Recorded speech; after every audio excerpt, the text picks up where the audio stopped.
Audio test for Abby and Wendy. Audio test, audio test.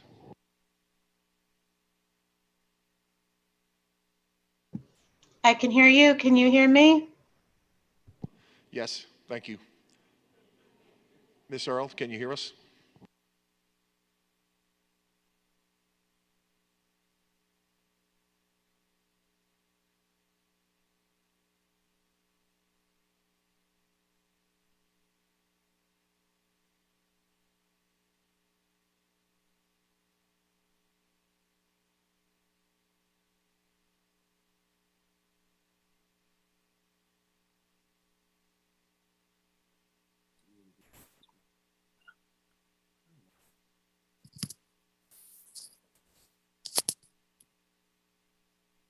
I can hear you. Can you hear me? Yes, loud and clear, thank you. Did you hear me before? Because I had these earphones on that did not work. Wendy, we have you loud and clear. Okay, thanks. Thank you.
Good evening. Welcome to Springford Area School District's board meeting. Today is Monday, September 26, 2022. Please stand for the Pledge of Allegiance. Please rise for the Pledge of Allegiance. I pledge allegiance to the flag of the United States of America and to the republic for which it stands, one nation, under God, indivisible, with liberty and justice for all. The Springford Board of School Directors believes the community has the right to bring before the board issues and concerns they may have about items on the agenda or about items in general which affect the district or their children.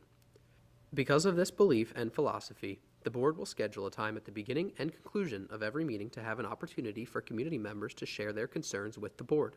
At the start of the meeting, members from the public may comment on agenda items only. The school board will move through the meeting agenda, then at the end, when prompted, there will be a time for public comment. This meeting is being filmed to be broadcast on community cable channels and online. Individuals attending to make public comment should be aware that they are being videotaped. Speakers will be asked to state their name and the area in which you reside before your comment. Thank you and welcome. A couple of announcements. The board had an executive session at 7 o'clock this evening to discuss the superintendent's and assistant superintendent's goals. We additionally have an amendment to the agenda that we are discussing tonight. Mr. Fitzgerald, do you have information regarding that? I just got it. Yes, based on information that was just shared with me right before the start of the meeting, there was a request to add an additional provision to the current agenda, which would require the board first to amend the agenda to include this item. So based on where it would be placed in the agenda, I'm thinking in Section 8, Programming and Curriculum, as a new C. And this would be to make official the placement of a exchange student from Germany. And her name is Amelia, and I'm going to mispronounce this, Reinwart, I believe, R-E-I-N-W-A-R-D-T. And she is participating in the Youth for Understanding Intercultural Exchange Program, and this is through the J1 visa program. We need to approve, the board needs to approve her ability to participate in the program here in Springford. So what the board would do tonight is first would be to amend the agenda now to include that as an action item to allow her to participate in the program. And I'm going to ask Ms. Crew, do we know how long this will be for? For the remainder of the 22-23 school year. So I guess we are looking for a motion to amend the agenda. So that's first, just strictly to amend the agenda. To include the action item to allow this student to participate in the program at Springford Area School District. Okay, so first there's just a motion to amend the agenda to include this item in there. Is there a motion? So moved. A second? Second. Okay. So any board discussion, right? Okay, so all those in favor, say aye. Aye. Any opposed? Okay, so we have approved the motion for the amendment to include having the exchange student. And Dr. Wright, I would just add, as a result of amending the agenda, we will now need to post publicly tomorrow the amended agenda both at district office and also online. All right, thank you very much. So at this time then, we would move to public to be heard on agenda items only.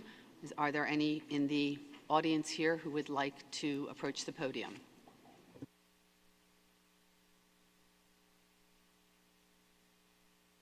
Yes?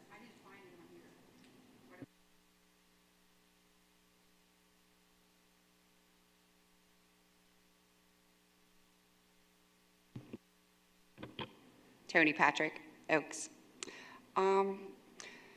So I didn't see on here about the Zoom meeting that's going to be discontinued.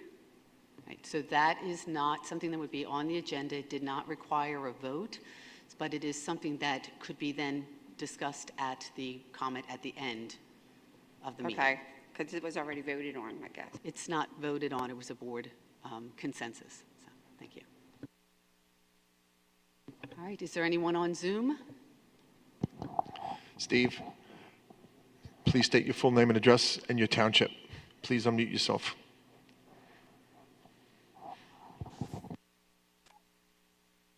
Steve Fry, Royersford, PA. In recent meetings, there were some board concerns about why people aren't fully on board with all aspects of EDI. And in preparation for today's discussion, I'd like to raise one example of such concern. So in the original— I'm sorry, what item on the agenda are you referencing? 2A. Thank you. So the concern I'd like to raise is the original board-approved EDI policy had this statement in it. Quote, "This policy emphasizes the achievement gap that exists between white students and students of color, such that race must cease to be a predictor of student achievement and success," end quote. Now, I believe that statement was a problem for multiple reasons. First, I think this sets up a divisive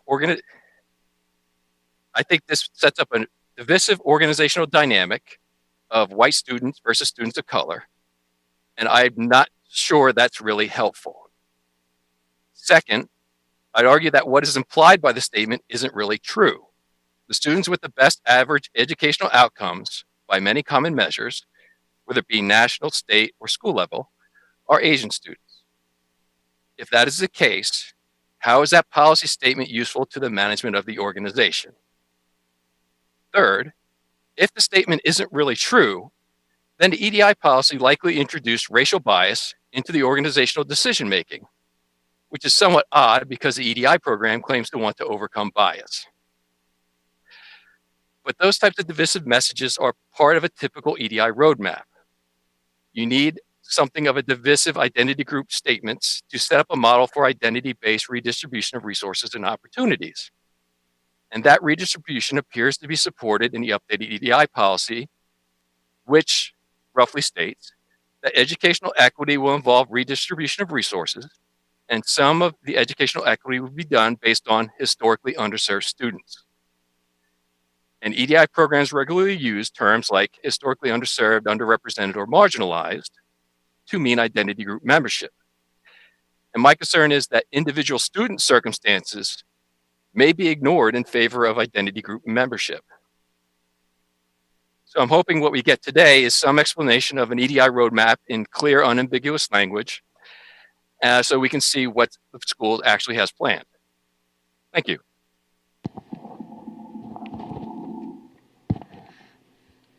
Okay, since there's no one else on Zoom, I have a question. Is the statement that the individual made correct? Because I'm not familiar with policy on that level.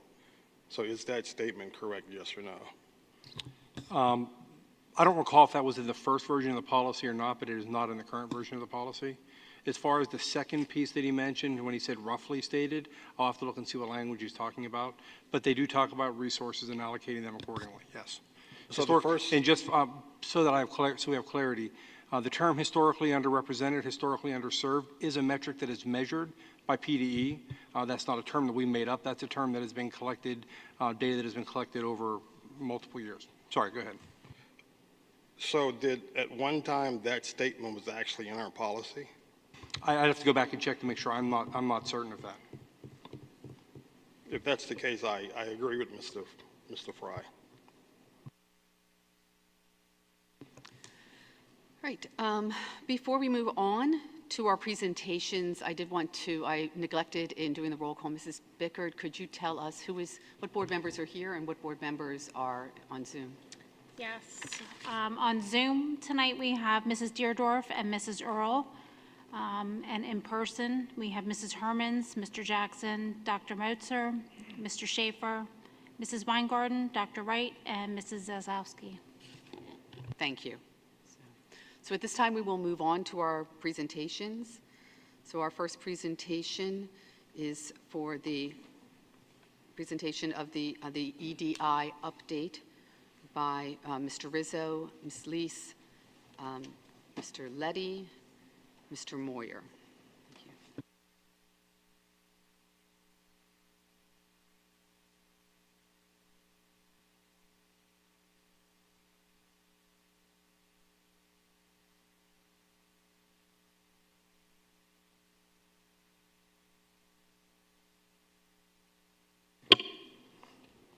Good evening again. Thank you. Welcome. Tonight, we're going to provide just a very brief update on where we are with the equity, diversity, and inclusion work. And if you'll notice on the title slide, it says Inclusive Excellence, EDI. What we're finding is that people tend to be a little confused. Equity, diversity, and inclusion is the name of our policy 128.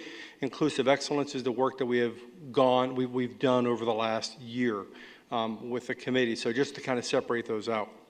Tonight, we're going to be giving you an update on a couple of areas, but first, just to talk a little bit about our presenters. Obviously, I am Superintendent Bob Rizzo. I introduced Mr. Phil Leddy, who will talk a little bit more about himself and his experiences later. He's currently the 6th grade house principal. Ms. Leese, Director of HR. And then on Zoom is Mr. Moyer, who is the Oaks Elementary principal. As we go through the 22-23 school year, Mr. Leddy and Mr. Moyer will be facilitating a lot of the work having to do with our Inclusive Excellence plan, and Ms. Leese and I will be available to support them as we continue to move forward. Our goals for tonight are to give you an update on the 2021-2022 goals that were established through our Inclusive Excellence plan. We're going to get into just a brief kind of surface, maybe a little bit deeper dive than just surface on some data, and then we're going to talk about the revised structure for the 22-23 school year to kind of help us move the work forward. I'm going to introduce Ms. Leese to talk about initially the goals on the work from this past school year. Ms. Leese. Thank you. If you recall, in January, I believe, of last year, Mrs. Valor and I had the opportunity to meet with the school board, to address the school board, and we had laid out some goals that the EDI committee at the time was looking to work on for the remainder of last school year and also on this school year. So goal number 1 was better use of student data to address student learning needs. That was a goal that was going to be attacked over the summer. There's a lot of information that needed to get gathered, and then Mr. Rizzo will be speaking to that a little bit later on in this presentation. Goal area number 2 was to increase recruitment strategies that would attract a more diverse group of individuals when hiring new staff. We have expanded our reach greatly in the HR department, reaching out to different colleges and universities. While it has not yielded a more diverse group of individuals, we certainly have expanded our reach. We've been in touch with Temple University, who we had lost touch with over the years. We reestablished with them. We've reached out to Cheney and Lincoln universities. We're also reaching out to Rosemont and LaSalle and St. Joe's as well, hoping to build better connections with them moving forward. So that work continues to happen into this year. The work with the Future Planning Center did take a little bit of a detour. Instead of chasing that down, Dr. Murray and I have been communicating with some colleges to perhaps offer dual enrollment programs for our students where they could get education credits if they're interested in pursuing education in the high school itself, and then also seeing if we can work out some sort of modified field placement for them. So we are chasing down some other opportunities and options. It is very early in the discussion, but we felt that perhaps that might be the better course of action to get students engaged a little bit more in some very, very basic education classes and get their feet wet with what a field experience might bring for them, just to let them know if it's something worth chasing down. The development of an employee satisfaction survey and implementing is actually occurring right now. I had talked last week about the stay interview, and I am pleased to let you know that I have about 25 individuals who have already signed up for that, and over the next 3 weeks I will be meeting with those individuals and starting to get more employee information and feedback about better ways we can support our staff. For goal area number 3, offering the inclusive excellence training and strategies to our staff. We did have Mr. Wiley come in last year and give a presentation to the administration group about information that he might perhaps share with our staff. We also had a small group of teachers also review the information. We did provide some feedback from Mr. Wiley.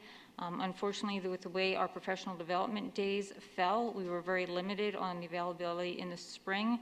We were not able to have him provide that for our staff. However, we did have him come in and work with our coaches over the spring. So in that respect, there was some PD that was offered to our coaches and assistant coaches.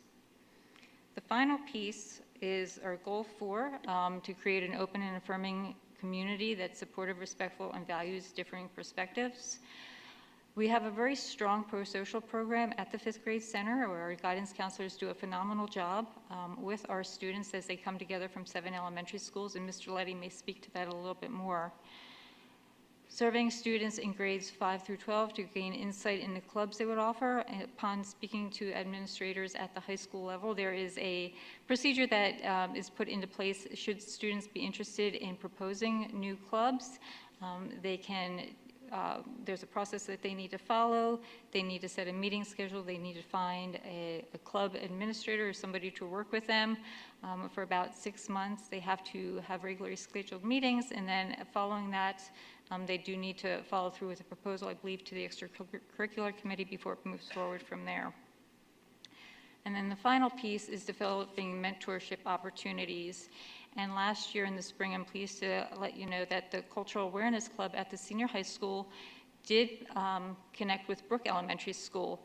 They were able to meet with 3rd grade students a few times in the spring. To work with the students, the information was shared out first with Dr. Moyer, who's the building principal, made sure everything was good about the information. It was a lot of conversation about different holidays and things like that. They met about 3 times in the spring. The plan was hopefully that if there was enough interest that we could continue that into this upcoming school year. From what I understand in speaking with the club advisor, logistically it's very difficult to pull this together. You have a lot of students who are very involved and a little bit overscheduled. So trying to find individuals who consistently come out, while it was an excellent opportunity for our elementary and high school students, it is something that they're taking a look at for this upcoming school year, just to see if logistically we can make that happen again. So that's an overview of the goals. I'm going to turn it over now to Mr. Rizzo. Thanks. So before I get into this, I probably have 40 plus slides on specific data points that I'm not going to go through tonight, but we do have access to those should there be any question. Excuse me. What I did do was take the data slides and I kind of distilled them down to some summary slides, which you're going to see. But if you have further questions, we can always provide those slides to kind of show you why we got there. Another thing I want to make sure that we all understand about data. Data interpretation is subjective. One of the things we talked about, some of the work we set out to do was identify disproportionalities. Well, what percentage gap is really considered disproportionate versus what is just, another year as we kind of track. So we tend to, so that's something else we have to consider. So I want you to keep those things in mind. Data is influenced by the total number in any particular cohort. We have several different cohorts we're going to be looking at this evening. Some have small numbers of students, others have significant numbers, and that affects percentages and the way that we support them. More importantly, and you've heard me say this from this podium numerous times, it's really less about the data and more about the story behind the data. Why do the data come out the way that they do? Do we understand the scenario behind that so we can remedy or replicate based on what's happening? So we have to discover that why. What you're going to see tonight is some of the trends that we've seen from 2014 to present. We're going to be looking at what is consistently appearing in different cohorts. And just so that you know, the information, the testing data, PSSA and Keystone Data, was pulled from eMetrics, and the way that works is DRC, Data Recognition Corp, is the organization that we use to do our Keystone and PSSA testing. They populate the eMetrics site so that we can use that to pull data. And then Dropout and AP data we pulled from Skyward. I work with Tim Poth. I got to say thank you publicly. I appreciate Ms. Choi for volunteering to analyze some of the data. Thank you, Dr. Murray, for assisting me with some of the data collection. And Tim Poth has been, who is our PIMS guy and technology guy, for lack of a better title. He was very helpful in helping us pull this information. Yeah, I'm not doing that. It's a cool effect.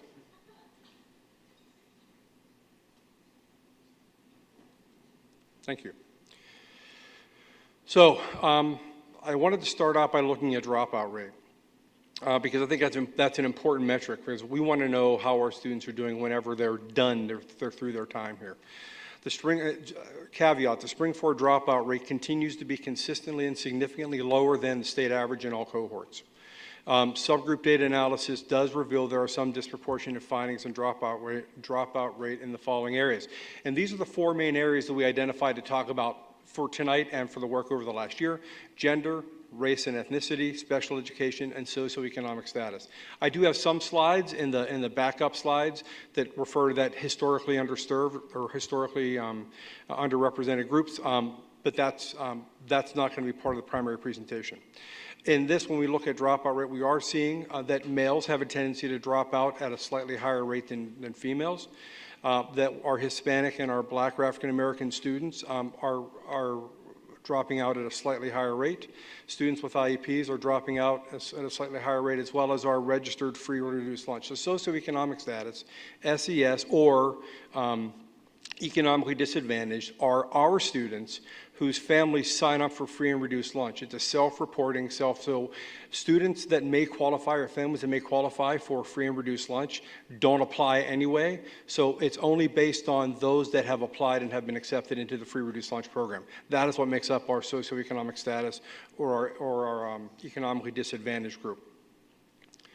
Again, advanced placement, AP course participation, and again, Springford has consistently had high participation in AP courses, and since 2014, it has shown a steady increase.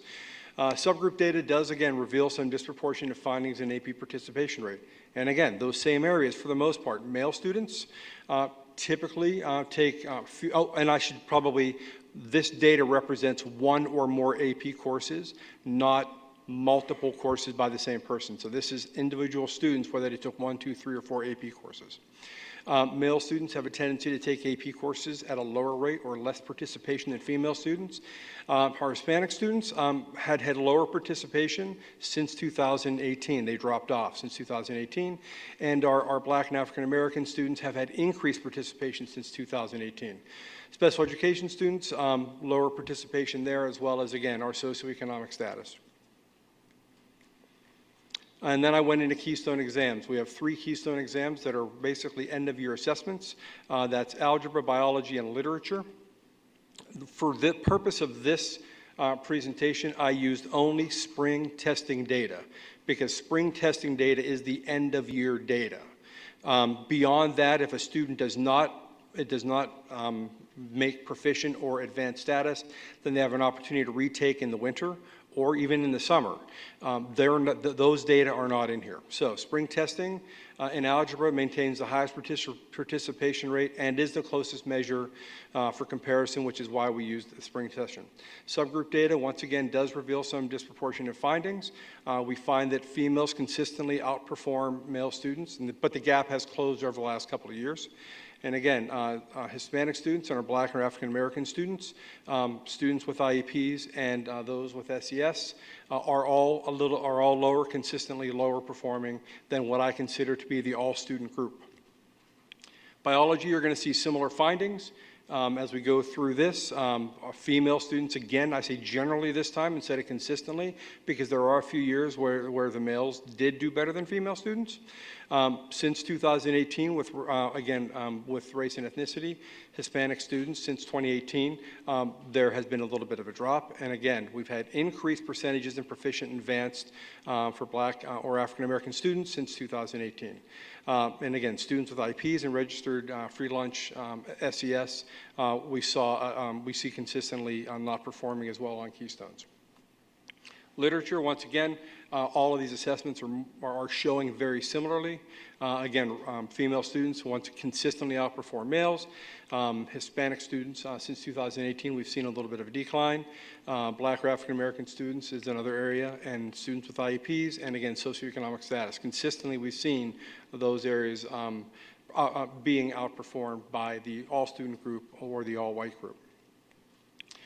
Moving on to PSSA. PSSAs were administered to 3rd grade through 8th grade students. Here's some kind of key points, some talking points. All the data that we talk about, it's not cohort data, which means it's not 3rd grade Bob Rizzo compared to 4th grade Bob Rizzo. It's 3rd grade Bob Rizzo compared to third grade, another person. So it's not cohort, it's year after year. Most groups experienced a drop in 2019 to 2021. That is not a surprise. That was during COVID. We all expected, or at least we were all told that we were going to be seeing those drops. Some were not as significant as people may have portrayed. Others, there were some significant drops. When I do the comparison here, I use the trend line, because if you know anything about collecting data points, between 2015 and 2021, a chart might go from here to here to here to here, up and then down. So you draw a trend line to kind of find out generally, was there an increase, was there a decrease, or were they consistent? So I use trend line. I could show you images where it's not a straight line, because collecting data never really is. Overall, in PSSAs, generally females do slightly outperform males in reading, and it's flipped in math. The trend that we see is the white subgroup does follow the trend line of all spring forward, while other subgroups are below the all-student group, with the exception of our Asian population. The gaps between subgroups do appear to be less drastic in science, and again, followed by ELA second. In general, again, these gaps between subgroups appear greater in math. The gaps between subgroups in third and fourth do appear to close between 2015 through 2019, but then when 2019, during the pandemic, we saw those gaps increase again. And again, what I'm looking for is outliers in the data. If we saw most groups drop a little bit, and we saw one group increase, I'm wondering why we saw that increase. Let's look at that information. Conversely, if a lot of groups stayed the same or increased, and we saw somebody significantly decline or decrease in score, I want to know that reason too. That's the story. For me, that's the story behind it. So as we go through the next several slides, you're going to see some cells that are highlighted in purple. Those are what I consider to be outliers. So as you look at this, and I'll give you a few seconds to kind of look at each slide, you're going to see a range of basically 5 categories. Significantly decrease, slightly decrease, consistent, slight increase, or whatever the term I use, or significant. So you'll see 5 categories, and if you see any kind of trend points that are an outlier, that'll be illustrated. So the first one is PSSAs. All the data is 2015 to 2021. So when we look at third grade ELA and math, we saw consistently or slightly downward trend, with the exception in ELA of our Hispanic and then our Black African American population, where we did see a slightly or significantly upward trend in the data. I'd want to know why that happened in ELA. In math, we saw a slight downward trend in our Asian population, where everybody else was increasing slightly or significantly, or remaining consistent. I'll give you a second to take a look at that slide.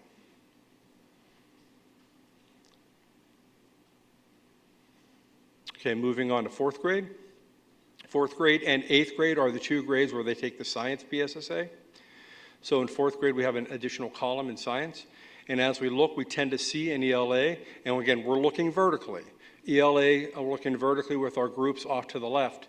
Vertically, we're seeing a slightly upward trend for most of our students in ELA. In math, we're seeing consistent or slightly upward, but we saw for our SES group, we saw a slight decrease. I would want to know what that's about. And then when we look at science, we're either consistent or slightly downward trending there. I'll give you a second to look at that slide.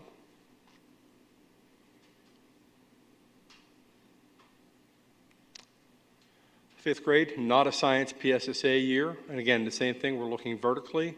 When we look at the trends, what I consider to be the outliers for ELA are our Asian population and our Black or African American population. And then in math, you see a slightly upward trend with our Hispanic and with our students with IEPs.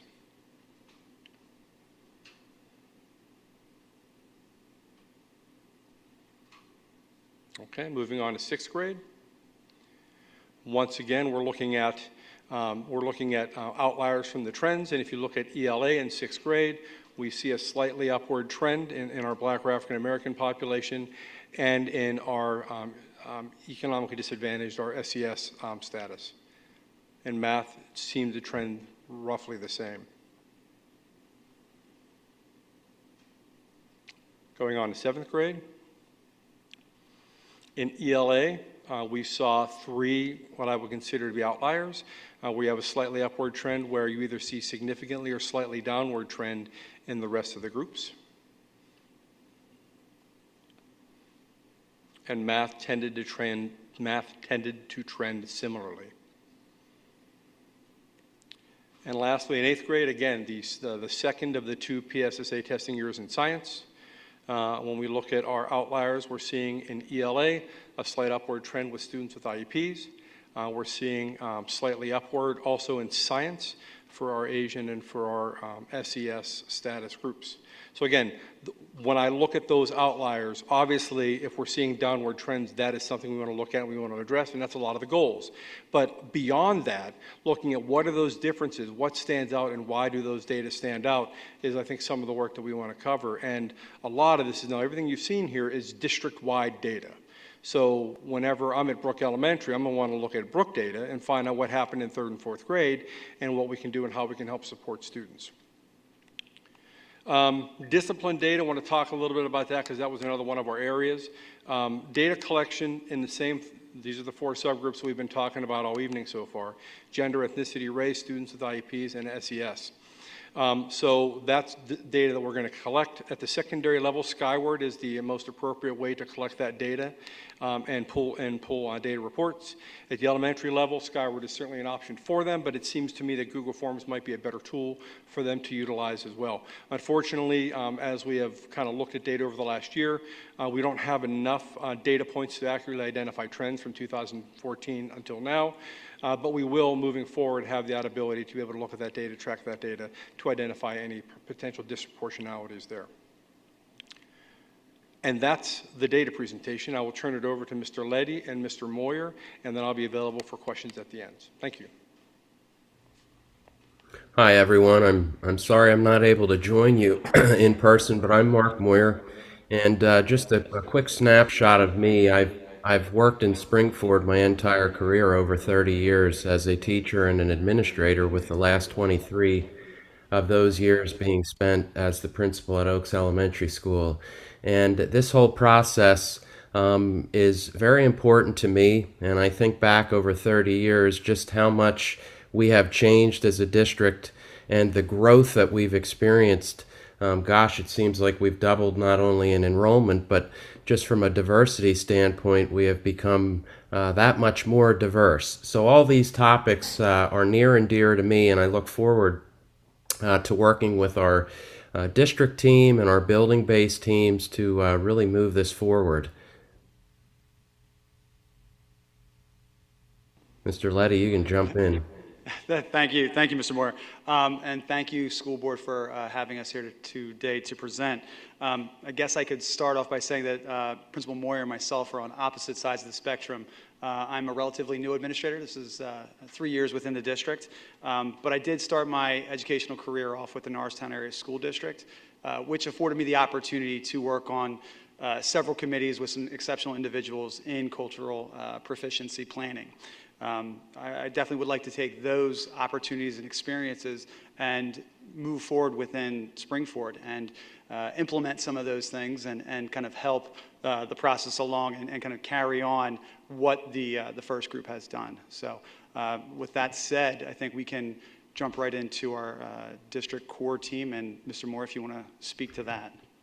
So moving forward for beginning in October, we will be establishing a district core team, which will consist of building administrators and identified lead staff members, as well as school board representatives. But we really wanted to push any work that's being done out to the building level. That was very crucial for us.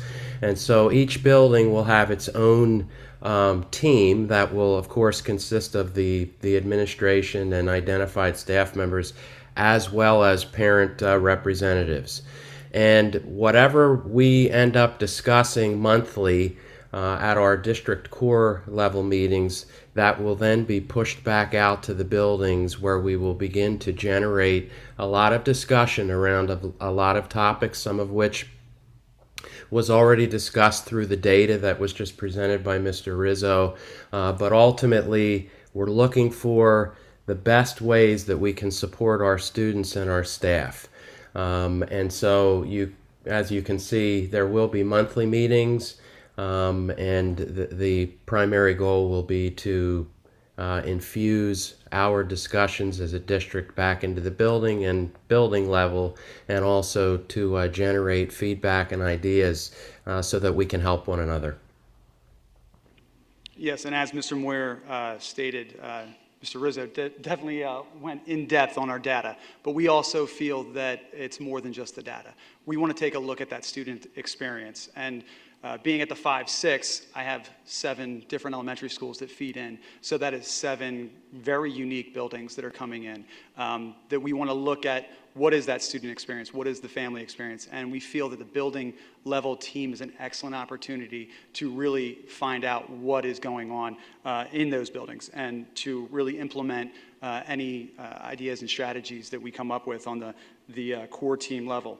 Now I know Ms. Lee's talked a little bit about some of the things that we do at the 5-6, and building that unity and inclusiveness is an integral part in that experience for that elementary student to come up to middle school. We do several different things. I can just think of a pep rally that we held recently, which is not just to encourage school spirit, but it's also a part of getting students to think about what it really means to be a learner, that perseverance, that initiative, the responsibility, the trust that is needed to be, a good member of society. So these are things that we're looking at, and we want to see what the different buildings are doing and kind of highlight that and showcase those things.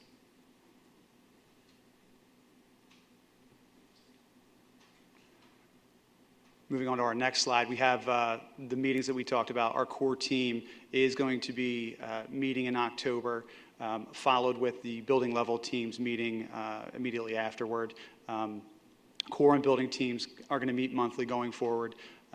It's definitely a way to make that connection from the district level, the core team, down to the building level initiatives.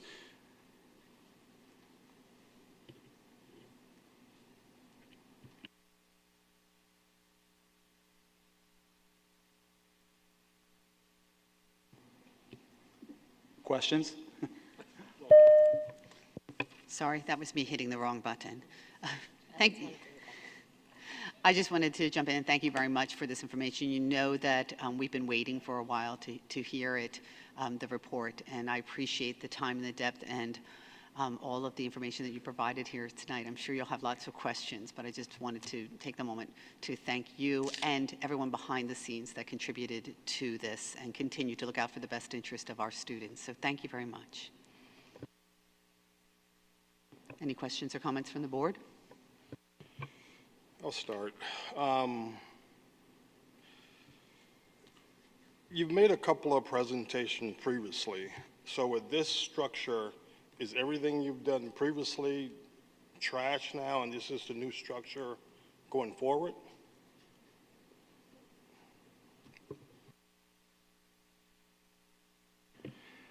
No, I don't think so. I feel like we've had a couple of years of really good work. We've gotten a lot of good information. So I don't know that I would use the term trashed. I think as we were brand new to whatever this work was going to look like for us in 2019. And it's kind of taken us some time to get our feet on the ground and figure out what it is that Spring-Ford really needs and where we need to go to move forward. We're shifting gears a little bit to get maybe a little more penetration into our buildings, because we'll have equal representation of all of our buildings with this structure, where we didn't necessarily have that whenever we had the core team last year. Okay, this previously was headed up, HR was involved, and 1 or 2 other administrators. So we've taken this from HR and we've given this to a principal and Mr. Letty to provide guidance, to provide oversight, to do what with? So in education, we like to use big words like facilitate. So what that means is that Mr. Letty and Mr. Moyer will be coordinating the meetings, will be the primary drivers of the work and communicating with the teams. Ms. Lisa and I will be there to support, but the primary work will be done by Mr. Letty and Mr. Moyer and the teams, the building level teams. Okay. Where will the parents, because we've talked about this previously, parent committee, stakeholders committee, a committee for this, committee for that. Is that structure being removed, or will that structure remain in place, or will that structure be developed as you move forward? So I think it's part of it, it's the last two. I think it's going to be, first of all, we have to be iterative with this, and we've got to be able to grow with the need. But primarily, one of the things that we heard was the involvement from the parents is probably more impactful whenever it's within the building that they are affiliated. One of the things we heard was, elementary parents may not have known what secondary and middle school parents were experiencing. So this gives them an opportunity to work with building-based teams to be able to share some of the thoughts and concerns that they may have. And then if we need to go to something different as we go through based on need, then of course we're open to that. So with all these meetings that will be taking place, will there be any documentation of these meetings, any minutes to share, or how will that be communicated out? So we have always had agendas, and we all have our individual notes. Minutes we traditionally don't do. Whenever we have when we have building level type meetings, we usually just kind of keep notes and have agendas. So we will probably follow that similar structure. We're not bound by the Robert's Rules of Orders. It's just yeah. Thank you. Mrs. Hermans? Oh, I'm sorry, were you finished? No, I have questions later. No, you can go ahead. I have a lot, so I want to share with. I have two, and then I'll go back. So I had a question about the data, and then I have a question along the lines of what Mr. Jackson was talking about with regards to the structure. So with regards to the data, I know when the first slides in the presentation, you talked about disproportionality is subjective. And, when I hear, dropout rates are, somewhat higher for males, Hispanics, Blacks, so economically disadvantaged IEP, students with IEPs, my question is, to what extent? And so I'm wondering, I know you said you distilled a lot of this down, but is there a baseline, whether it is there you go, plus or minus 5%? And the same thing goes with the lower participation. When we say hey, I pulled this out because I think it's statistically significant, what does that mean? Sure. Great question. So first, the way that the state measures dropout rate is different than the way that we did it by pulling our own Skyward data. They take their percentages are different because they base it off of a total population, where I just did it compared to 12th graders. So when we look at this slide right here, this is the statewide data. When I say we're significantly lower than the state, the highlighted Springford Area School District, this is the all students, this is all students. This is not any subgroup data. Everything else is all student or subgroup data at the state level. So if we look at 2021, 2020, 2021, our dropout rate was 0.18%. The state dropout rate was 1.05%, as well as all the subgroup data below that. So that, I want to show you that to give you the context behind the next slide, which is our own data. So when we look at dropout rate for our own data, the areas that we're seeing are, again, these aren't purple this time, they're pink or whatever color that is. But we want to pay attention to the male dropout rate is a little different than the female dropout rate. Why is that? And is it what I would consider to be statistically significant? I don't have that answer right now. When we look at our race and ethnicity, we're seeing areas of dropout more consistent with our Hispanic and our Black or African American populations. Again, why is that? And then what percentage, again, is a significant enough percentage that we need to look at this. And dropout rate's interesting because if a student drops out and comes back and drops out again, they're counted twice. The same student's counted twice. And we want to support all learners at all times. So if they want to come back and get their education, we're going to provide them that opportunity. When we look at our students with IEPs, that is obviously an area we want to spend some time with. And then lastly, again, our socioeconomics or economically disadvantaged, again, another area we want to pay attention to, looking at those percentages.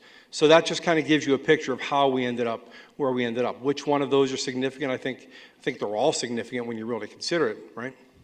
Yeah, and when I say statistically significant, I'm just talking about for trending purposes, because I think what you mentioned was we need to understand the story behind what we're seeing, and this is in no means suggesting that we would redirect resources only to those groups, because certainly, right, if there are students that fall into other categories that are still, right, requiring resources, intervention, we're going to support them in that too. Correct.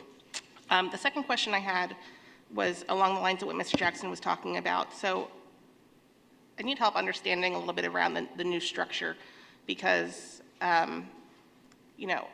to what extent is this a top-down approach versus a bottom-up approach? And so what I mean is, like, I hear you saying that Mr. Leedy and Mr. Moyer are going to be facilitating conversations. Maybe I'm putting words into your mouth, but like, kind of assuming responsibility for the consistency in terms of how this is applied across the district, right? Because if we have building teams, right, how this looks at Evans Elementary may look very different at the 8th grade center.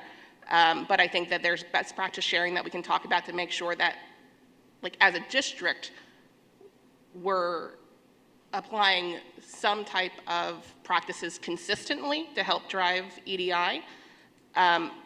But I also am a little bit worried about adding more layers to something. So for example, you know, you have these building committees that are meeting monthly, and I don't know if the leads of these building committees might be meeting more often. And I'm assuming that there's only so many staff in the building, and there's other work streams going on happening in the district with regards to professional development and EDI and SEL. And I worry a little bit about tapping the same folks and adding more to their plate and potentially causing burnout. So I'm just wondering, is that a consideration, or is that something that your team has an eye on?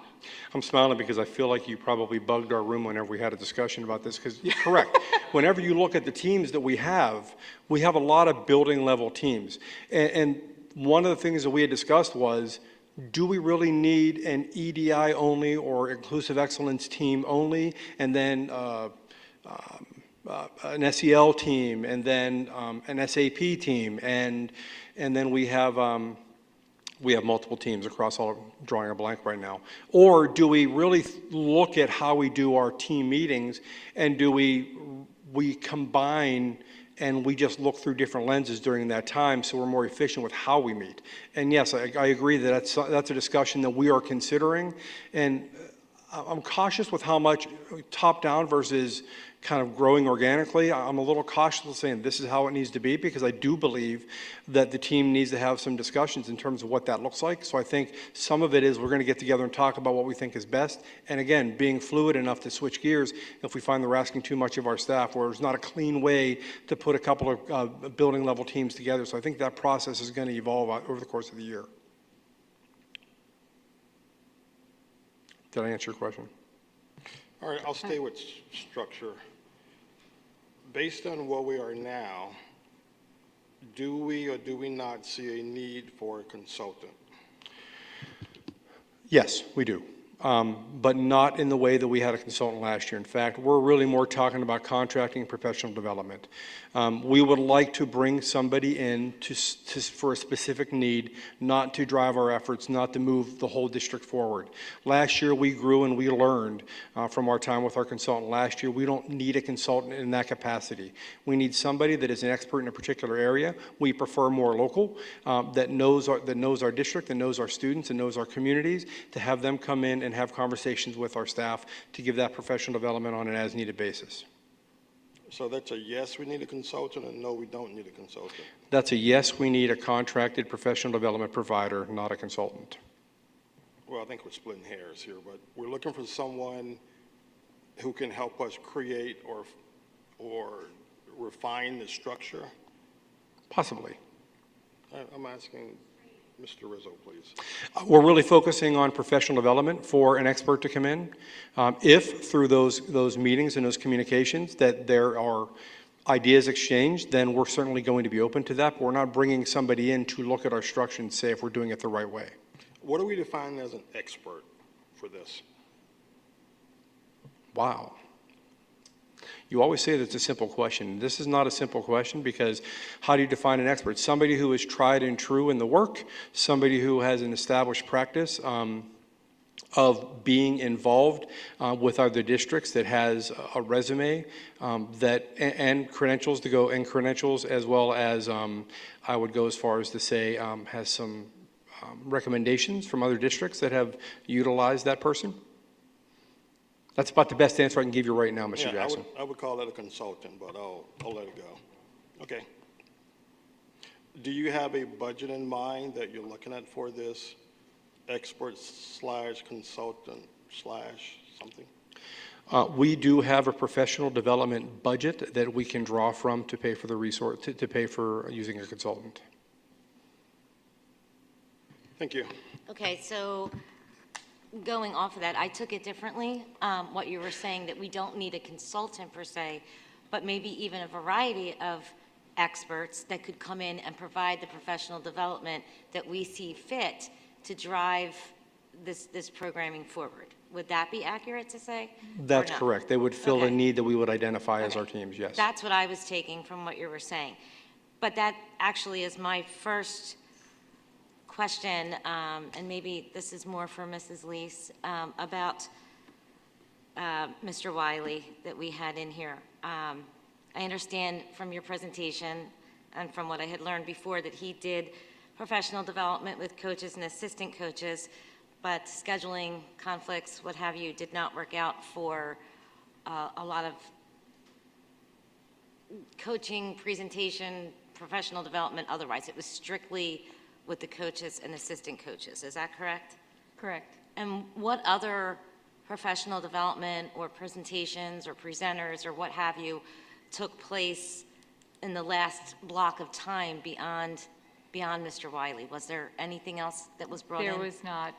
Okay. So that was my first question. So I'd really like to see that grow too, and I like that idea of maybe if we're not locked into a specific consultant and paying an exorbitant price for a lack of delivery of services, that I'll say, if I could, if we're not locked into that one person, that maybe we can try multiple presenters that have proven themselves in other places, which I think Mr. Rizzo referenced there.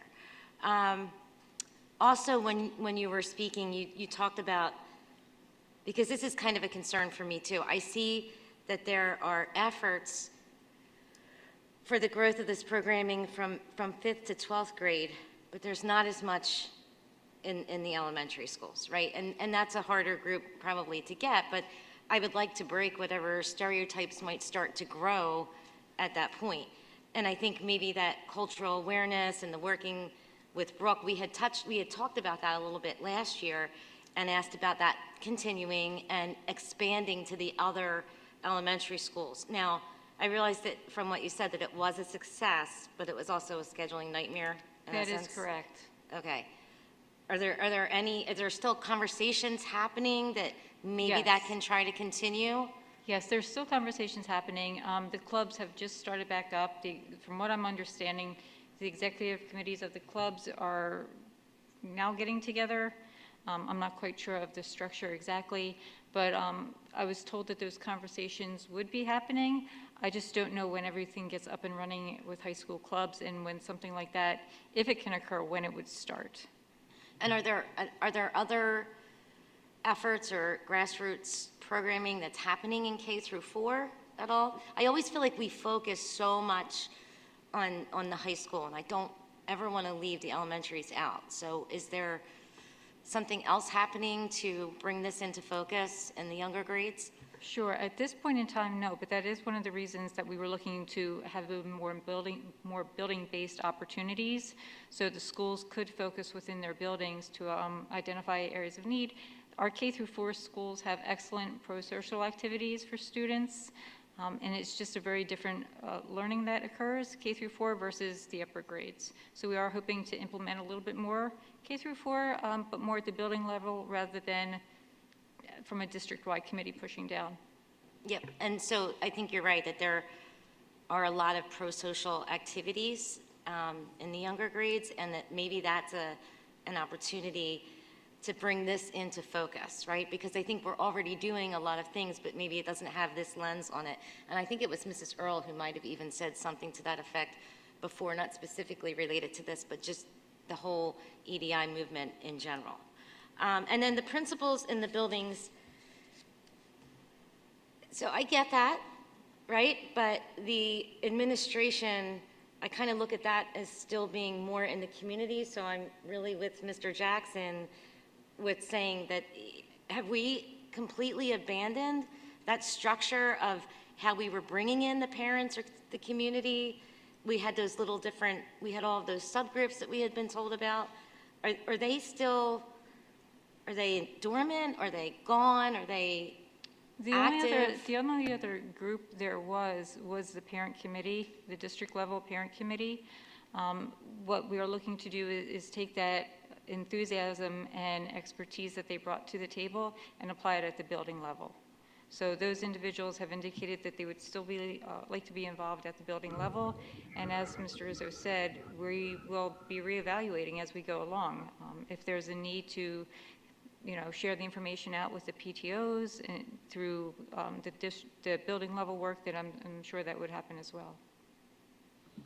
Okay, and have these meetings that are, I wouldn't say starting October, are they continuing into October? Is that when the more formal meeting structure in terms of meeting monthly is really going to take root? Is that the plan for that?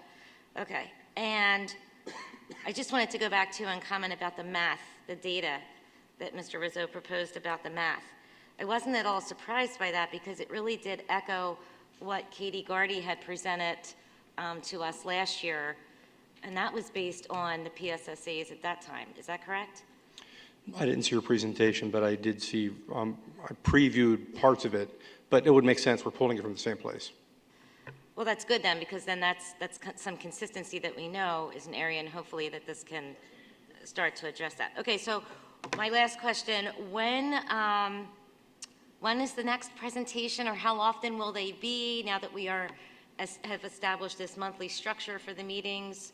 What's the plan for that so that we continue to, because I understand why, but there was a pretty long gap, I think, since we heard too much about it prior, organized to this extent, right? So we would just like to probably have regular updates, maybe like once a quarter or something? So if the board's will is for us to do regular presentations, I don't see a need to do that. I see more of a need to update you through the board memo, to give you information as things go, even more frequently through the board memo rather than doing quarterly presentations here. We generally don't do this format with a lot of the committees that we have, a lot of things that we do, so we're trying to kind of normalize this committee like we have with some of the other things that we do. So unless there's a need or the board desires it, I'm fine with continuing to update via the board memo and having Mr. Moyer and Mr. Lady provide regular updates. I could be okay with the board memo.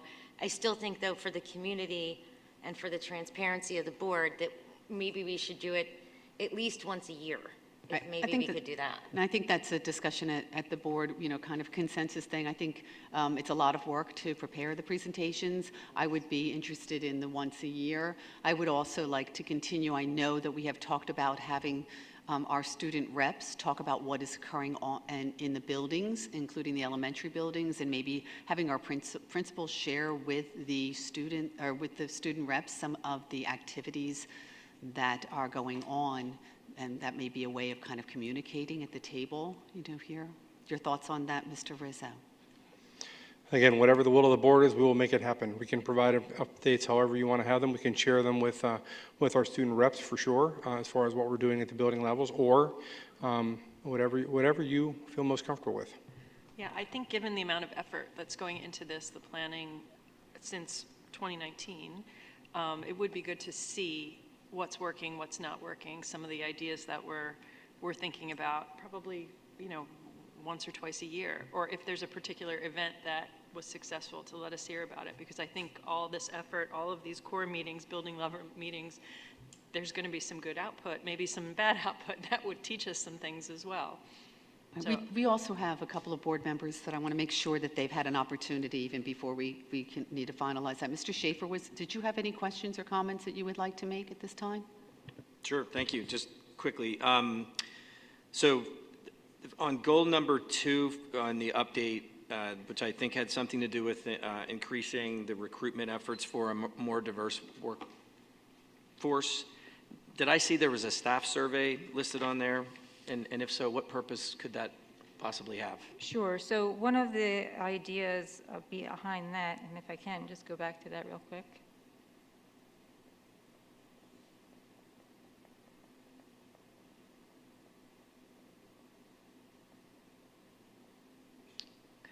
So the employment satisfaction survey and implementing the support and PD based on results of the survey. We were looking to see how individuals felt within the building as an employee. Did they feel safe? Did they feel valued? Did they feel heard? Those were some of the information or the data points that we were looking to gather.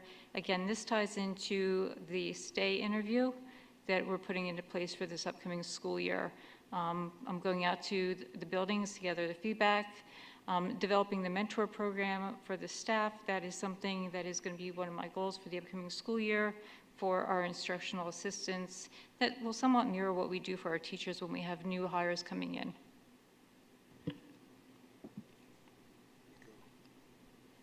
I'm just confused as how that ties into increasing a diverse workforce. I mean, I don't challenge the validity of an employee satisfaction survey. I just have no idea how that, but that could be my issue. The second question I had, who are the school board members that are on this core team? I wasn't aware of it, and yet it was referenced that there's board member participation.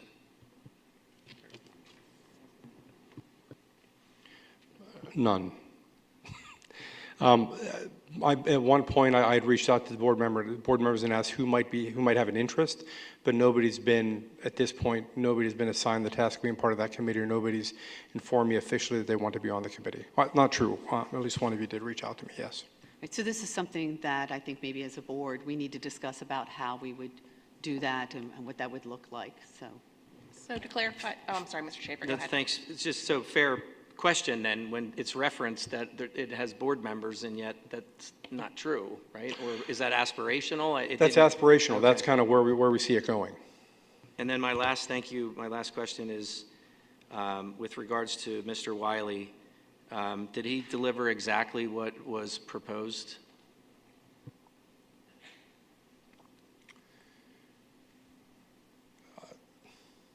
Not exactly.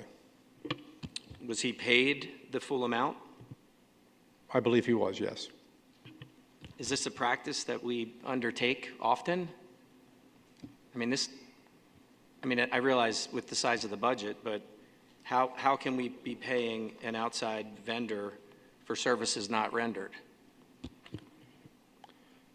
I will be happy to have a greater discussion in executive session, given the nature that it's a contractual thing, if we want to go into executive session.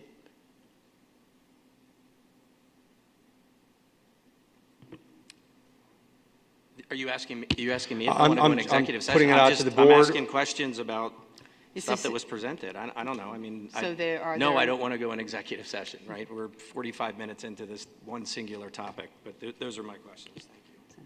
Are there members of the board that would like to see this addressed in an executive session, either after this board meeting or before our next board meeting? It was a public contract. Everyone knew the value of that contract, so I'm not sure having an executive session would resolve anything. It's all public information of his services on an overview and the dollar value that the board approved. Mr. Fitzgerald? I don't know if it's at this point yet an executive session topic. Let me talk to Mr. Rizzo after the meeting sometime this week to see what the background is. Okay, thank you very much. Is there any other comment, Mr. Schaefer, that you would have? Okay, I have Mrs. Just add one? Well, okay, I still have a board member who has not had a chance to speak. 1 second, just on the topic of this. Is it at least noted somewhere that there would not be a recommendation coming from us? Can I ask that here, Mr. Fitzgerald? Is it, just as we're saying that we want to pull in other presenters and people to do presentations in PD, is it noted somewhere that we would not endorse that individual for this topic going forward based on the non-delivery of promised? I'm trying to be as eloquent as possible. Okay. Let me just simply say that we will not be pursuing our previous consultant for future services. We will not be, but we will also not recommend him to others. Is that correct or not? I'd want to have a conversation with whatever entity is interested in using him. Okay, thanks. Thank you. I know that Mrs. Deerdorf is on Zoom and wanted to ask some questions. Thank Go you. ahead, Can you hear me? Yes. I want to just a couple of my questions have already been touched upon, but I just wanted to clarify. Ms. Lees, regarding the satisfaction survey, you also mentioned the stay interview. Are those two separate processes?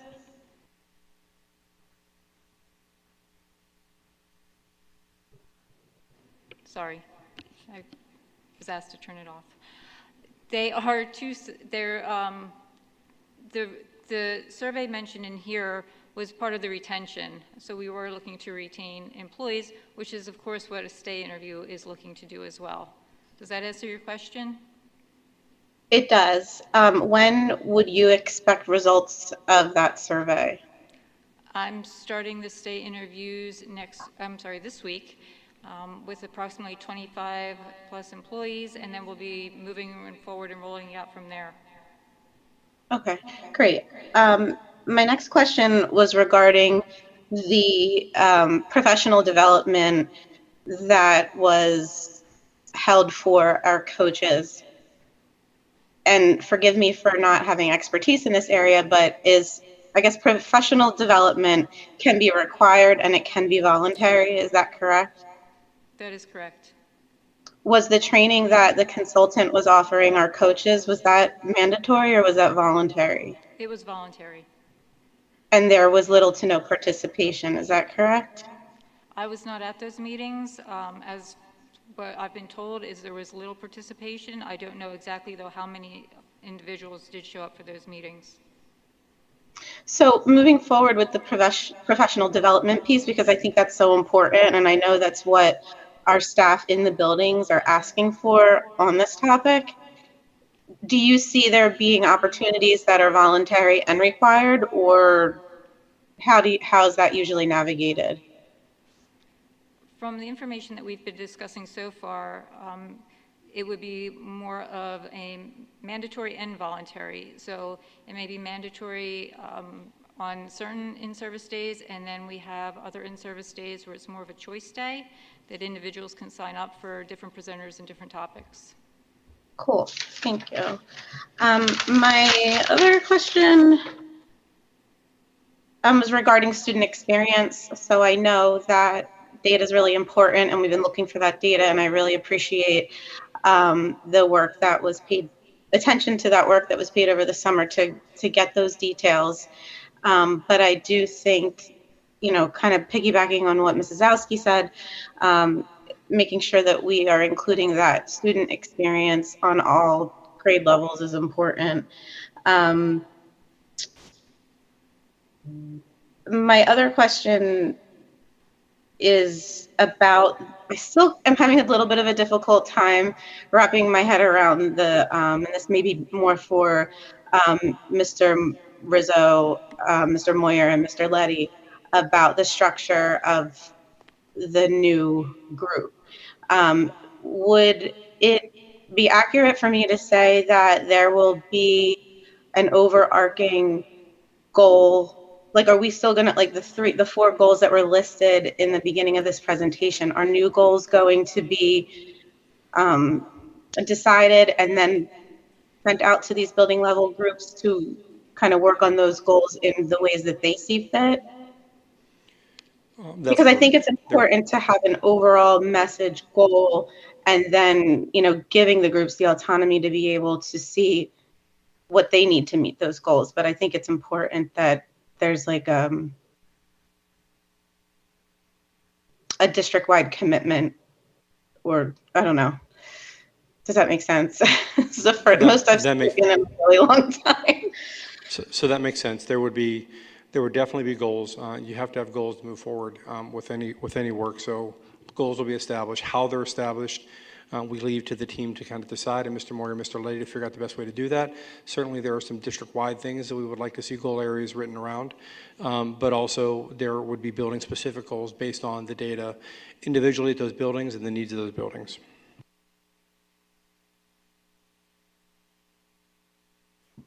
Thank you. That's it for me. Thank you. Any other questions or comments from the board? I have one last question. Mr. Jackson. It's an easy one. How was Mr. Letty and Mr. Moyer drafted for this position? I know Mr. Letty said he worked in Norristown. which goes back to my consultant question. So how did they come about spearheading this initiative? Simply put, it was an area of passion for both of them, and they were both interested in doing the work. So my next question would be, was Mr. Morgan and Mr. Letty not passionate when this started out initially? I'm sorry, what? Were they not passionate about this initially? Because I don't remember either name being discussed or involved in the initial structure. So this creates a bigger discussion in terms of my job as a superintendent and building leaders from my team. And we create district-wide opportunities for administrators to take a lead, and this was an area where both Mr. Letty and Mr. Moyer were interested in doing some work. Their passion for this work has always been there. This was an opportunity for them to step in and take charge of something. I'll leave with this. I struggle with two administrators overseeing this program. That's why I keep going back to the consultant, that we had a consultant, it didn't work out, and now we feel like we are comfortable enough to work without a consultant, which I'm totally okay with. I just don't want to be sitting here 6 months from now and we come back and say, oh, by the way, we need a consultant. So I'm opening the door now, for now. Fair enough, I appreciate that. Okay.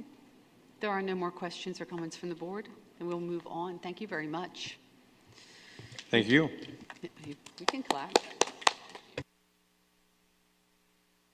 All right, we're moving on to the second presentation with Mr. Hunter, the Director of Planning Operations and Facilities, to present the 10-year plan. Mr. Hunter. Good evening. I would like to thank our school board members and our administration for the opportunity to present this evening. Mr. Jackson, thank you. For those who don't know me, my name is Robert Hunter. I'm the Director of Planning Operations and Facilities. I'd also like to introduce some people on my team.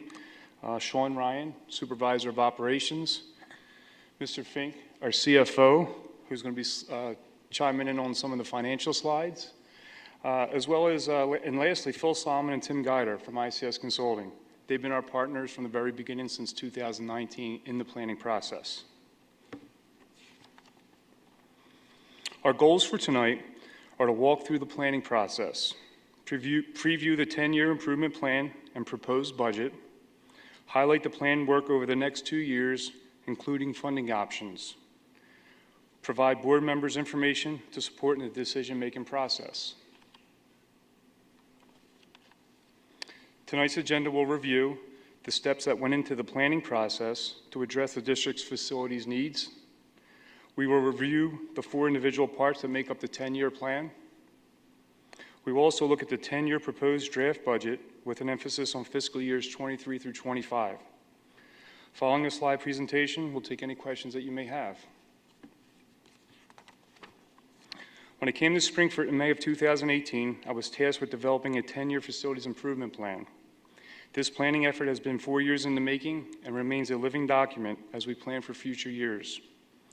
We know data drives decisions. As you can see from this timeline, we have collected the data and used it in the decision-making process. The district consists of 1.6 million square feet of maintainable space. Average age of our school buildings is 46 years old. 4 buildings have been constructed within the last 22 years to support district growth. The current portfolio replacement value is $782.4 million.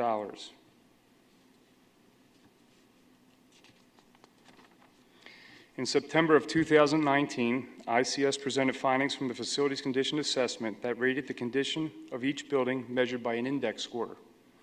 The index score for each school is essentially the current building repair cost divided by the building's replacement value. This slide represents an extended facilities condition index over a 5-year period. The 5-year index is used to help prioritize buildings that need investment in the near future. As we invest annually in our schools, the index score decreases. Spring City Elementary has both a significant infrastructure need and projected capacity issue. We will discuss later in the presentation how we are addressing Spring City Elementary. As a rule of thumb, facility planners estimate the capital cost of owning a building to be between 1.5% and 3% of the replacement value cost. These are not hard, fast rules, but general guidelines for facility budgeting and investment decisions. When you don't adequately invest in your facility, you're deferring maintenance, or what I like to say, kicking the can down the road. As Mr. Fink likes to say, the further you kick it, the heavier it gets. Now we get into the 4 parts of our plan. Part 1, useful life of equipment. This is probably the most important part of our plan because it impacts every school over the next 10 years. How do we know when it's time to replace equipment? In our planning process, we use data from our facilities condition assessment. We measure against the ASHRAE and BOMA standards for average useful life of equipment. We review historic service and repair data through e-maintenance, our computerized maintenance management system. Then we use this information to prioritize replacements needs throughout the district with the goal of preventing excessive maintenance costs and or system failure. Part 2, the Giza project. Many people have asked, what does Giza mean? It's an acronym for Guaranteed Energy Savings Act. It's an RFP process used by government agencies and school districts in Pennsylvania.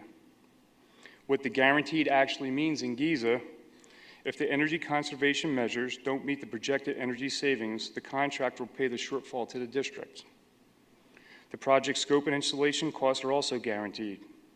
Any changes are at the expense of the contractor. Through the RFP process, Johnson Controls was selected as our energy savings company. Why Giza?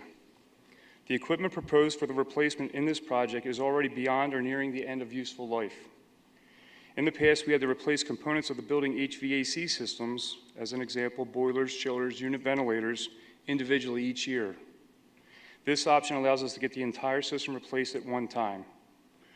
By doing these projects now, versus scattered over the next 10 years, we avoid cost escalation due to inflation. We also get the benefit of a turnkey construction delivery, which includes project and construction management. This allows operations teams to manage other projects that will be running simultaneously, fixed pricing, no change orders, and the contractor assumes all responsibilities of the project. Scope of work. All schools will receive an interior lighting retrofit to LEDs. The building automation system upgrade consists of new server engine controllers in all schools and a software upgrade to the latest version of the Metasys platform. Both Limerick and Royersford will receive upgrades to their ventilation systems. The focus of the design is to improve indoor air quality with better air filtration, improved air distribution, humidity control, also to reduce sound levels in the classroom. The windows in Limerick Elementary are in poor condition, and through Giza, we're able to include this in the project while the HVAC system is being upgraded. Some of the benefits of this project are improved lighting in the classrooms, improved temperature control throughout the district, improved indoor air quality at Royersford and Limerick through better HVAC design, addressing equipment beyond useful life, potential grant opportunities, and an environmental impact by reducing the district's carbon footprint. Part 3, Spring City Elementary. Due to the expansive needs at Spring City Elementary, a focused planning group was established and led by ICS Consulting. There will be a full presentation at the October property meeting on the planning process, along with the updated demographic enrollment data for the entire district. Here's the work that went into the planning process so far. Our planning process considered all options available, which includes closing Spring City Elementary and redistricting to absorb students, renovating the existing building and capping student enrollment, renovating the existing building and adding a 7,000 square foot addition to support increased enrollment, and demolishing the existing building and building a new school to support increased enrollment. The renovation addition option has been used as a budget placeholder until a decision has been made. Part 4 of the 8th grade center. The 8th grade center is the oldest building in the district at 92 years old. Because of its aging mechanical infrastructure and wear on building finishes, a substantial financial investment will be needed. The building also presents design challenges to modernize. While Spring City is the most pressing concern, the 8th grade is close behind. Given the macro trend and enrollment projections, this building could be sunset out of the district portfolio if that direction was desired. We see a decision for the 8th grade center a few years off and requiring a full planning process like the one being used for Spring City Elementary right now. There is a placeholder in the budget for this project which can be shifted if a decision is made to sunset the building. Just to recap, the 10-year plan has 4 parts, each with an independent annual budget allocation that allows for short-term funding flexibility. The plan reinvests the upcoming debt service drop-off over the next 10 years to fund itself. I'm going to repeat that, to fund itself. Mr. Fink will speak a little bit about that in the next slide. Here is the proposed 10-year plan broken down into 4 parts by fiscal year. Part 1, useful life replacement.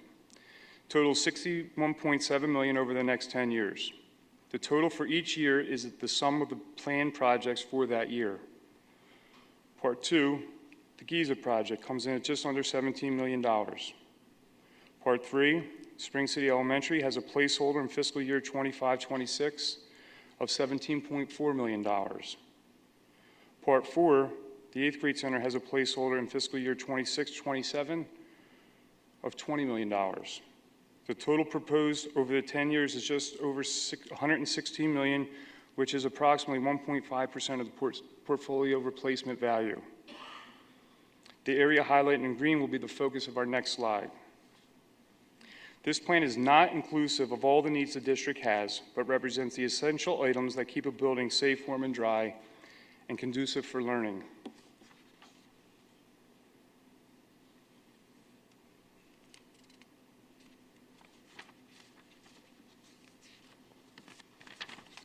All right, I am missing that slide. Again, what we were talking about was our ask for fiscal years 23-24. The projects that we have in line that we're asking for bond support on is the Giza project. Mr. Fink also added 3 large projects, the Flex heat pump replacement, Oaks Elementary metal roof coating, as well as the 9th grade center flat roof replacement. Tying them together into one bond puts us at $24.5 million. And then the continued allocation that we receive $1.5 million a year over the next 2 years for our continued useful life of equipment replacement. So again, this ties in for fiscal year 23-24 and 24-25.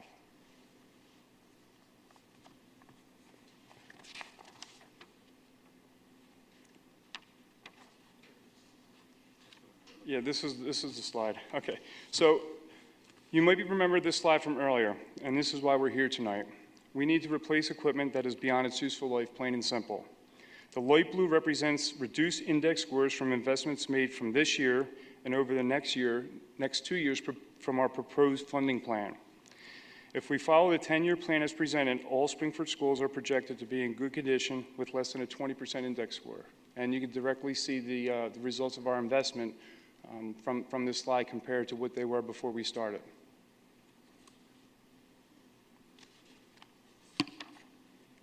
Mr. Fink? Thanks. Thank you. So I wanted to just take a couple minutes to kind of go over a little bit of the math involved with a couple of with the Giza project itself, and then also with the potential for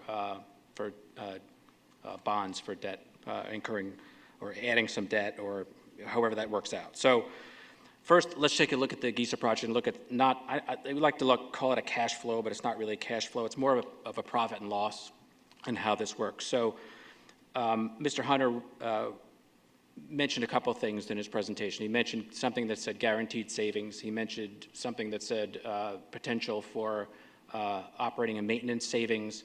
And then, of course, on the expense side of the ledger, there would be, with the debt service, the cost of the money, interest and fees and that type of thing.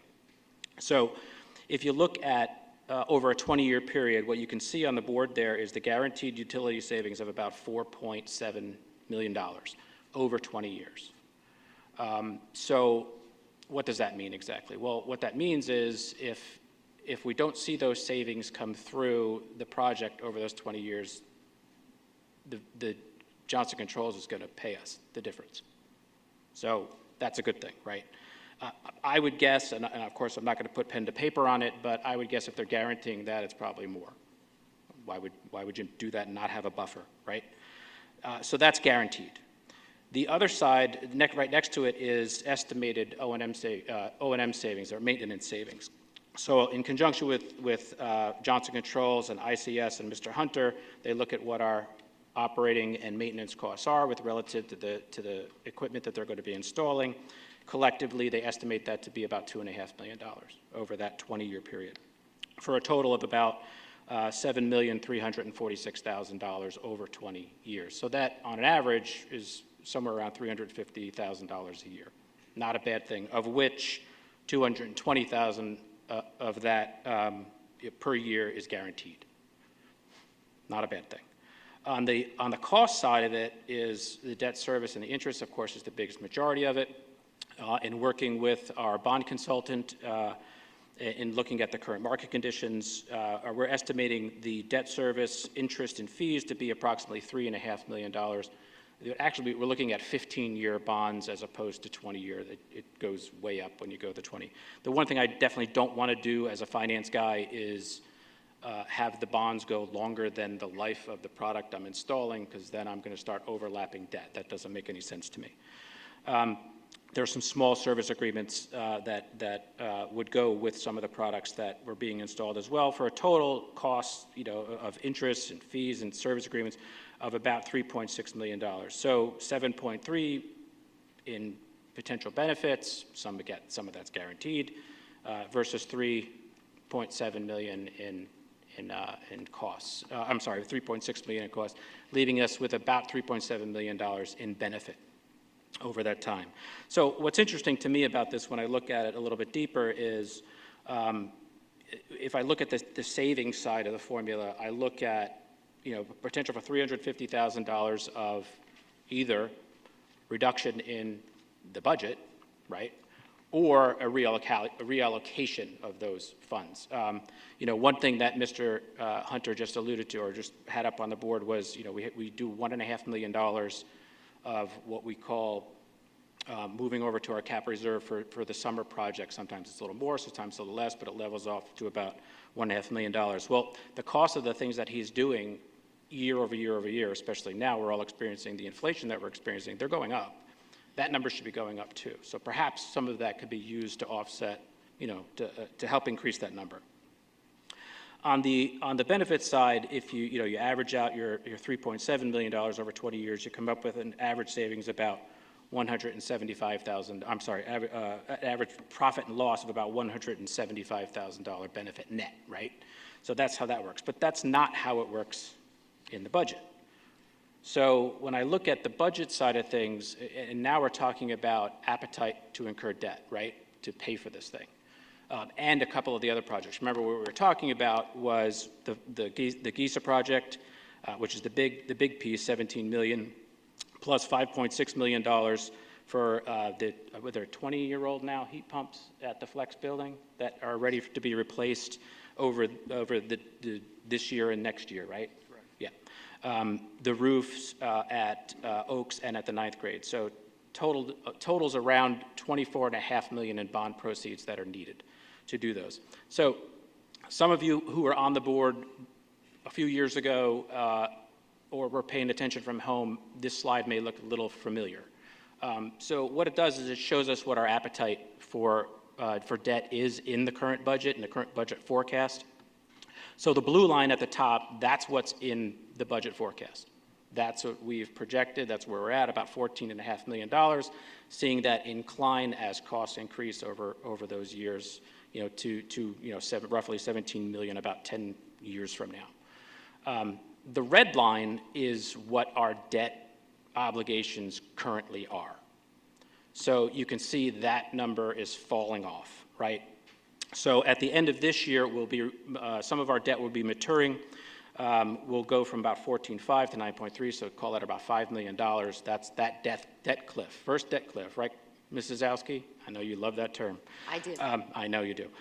So about $5 million. Then 2 years later, we hit another debt cliff, about the same, about another just a little bit under $5 million. So you can see there's that gap between the blue line and the red line. That, to me, is the opportunity window. That's where you can get things done. That's what we've been waiting for, and which is why these projects are lining up nicely with that. The green line in the middle, what that shows is if we were to go out for that $24.5 million in bond proceeds, that's approximately what the debt service payments would look like. So you'd be staying pretty much where we are right now over the next couple of years. Then as another bond offering matures, in 2 years' time in 2026, we're going to drop down from about 14.2 million all the way down to about 6.4 million. So again, you can see how those numbers fall off. But the idea is, you could see, my point of this slide is to show you that we can do this project within the current budget the way it stands right now without impacting. So we don't have to increase the budget. Plus, there are those guaranteed savings on the other side, which when budget time comes around to talk about, in the January timeframe, February timeframe, we can talk about where we want to put that $350,000 a year. And next steps. So next steps, property. You want to chime in here on the property? Yes, sir. So October is a critical month for Springford related to facilities planning. The contract for the Giza expires on October 29th. The administration will be making a recommendation at the property meeting for the Spring City Elementary. Administration is recommending bond funding for the approval, which is critical if the proposed work is to be completed before the beginning and/or during the 23-24 school year. Thank you. Thank you very much for the information. Thank you for coming tonight and sharing this with us. A lot of this we've been hearing at the Property and Finance Committees. So I appreciate that you're bringing it here for the community. Thank you. Any questions or comments for the board? Okay, I'll go. So that was a lot of information, very well organized, very thoughtfully and decidedly, I would say, laid out in a way that I understand what you're putting out, and I'm sure many other people in this room do also. So a couple of questions. Sure. I'm not even sure where to start with those. So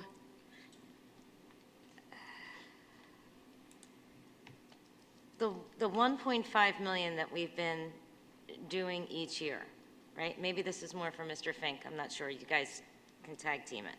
So you're not going to be asking for any more despite inflation, but you're going to want that to continue even with using this opportunity with the drop-off, correct? Yeah, so from a finance perspective, I look at it like costs aren't going down, they're going the other way around. So if you're staying around $1.5 million a year, you're falling behind, in my opinion. Typically, that would be true.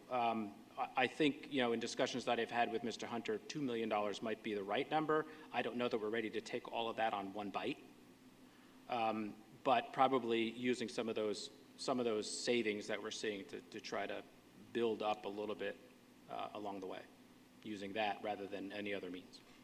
And that makes sense, right? Because there are guaranteed savings, and then the potential savings are from the operation and management of it, correct? But I think you're right. They wouldn't put out there that number if they thought that was an accurate number. They're going to lowball that number because they have to stand behind it, correct? I would think. Okay. So can you go back to that chart for a minute?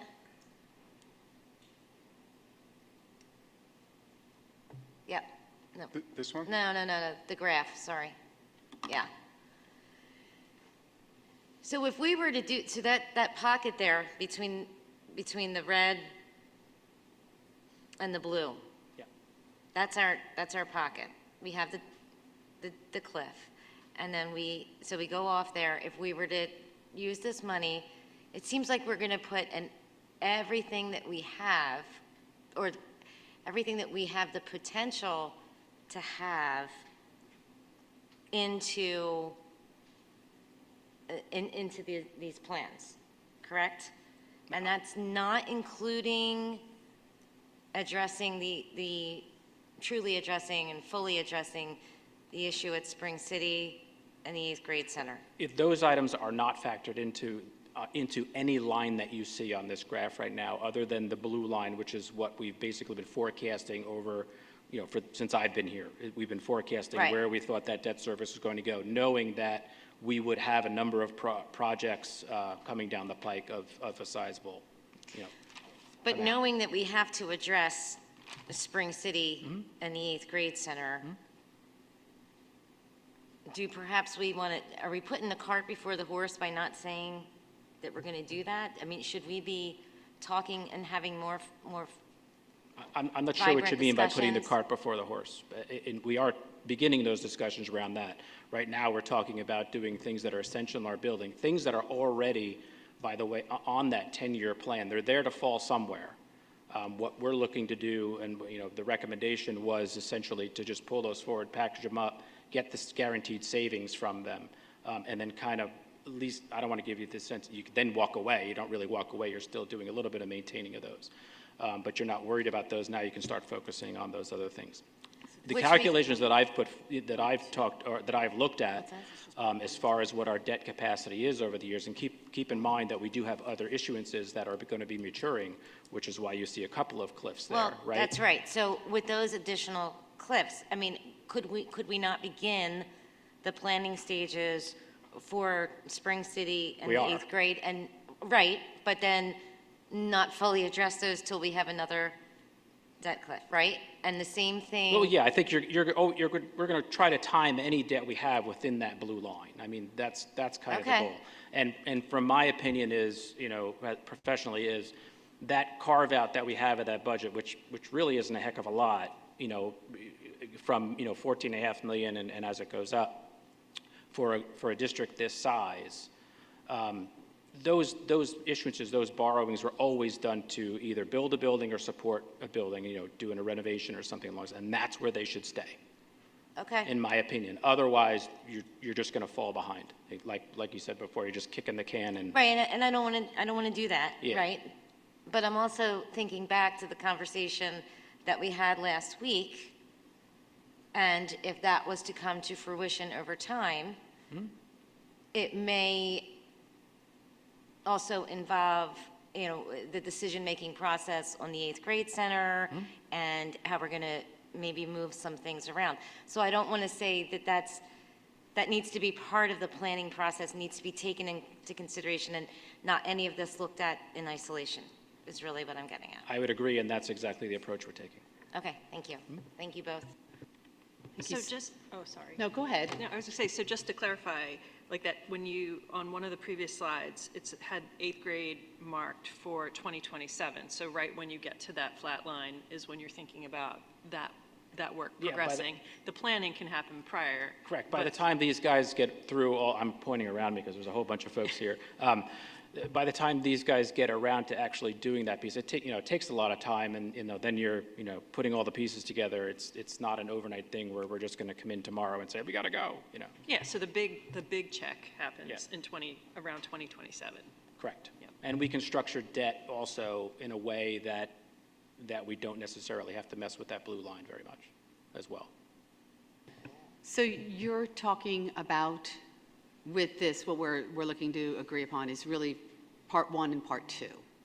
It's part 1 and a piece of part 2. Yeah, it's the Giza project, which was part 2. Correct, Bob? Let me just go back here.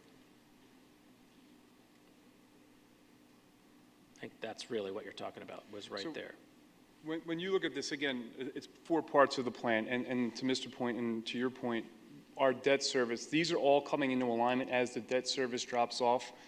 Based on the information that Mr. Fink showed, our debt capacity, it does cover the amounts of the total project value in here. So everything is factored in. To some extent, the planning process, once it starts, but if we were to decide to build a school, it's 3 years before we actually go into it. So that planning process starts now, and then that work obviously culminates up to that point, and the debt kind of follows suit to that, if that makes sense. It does, thank you.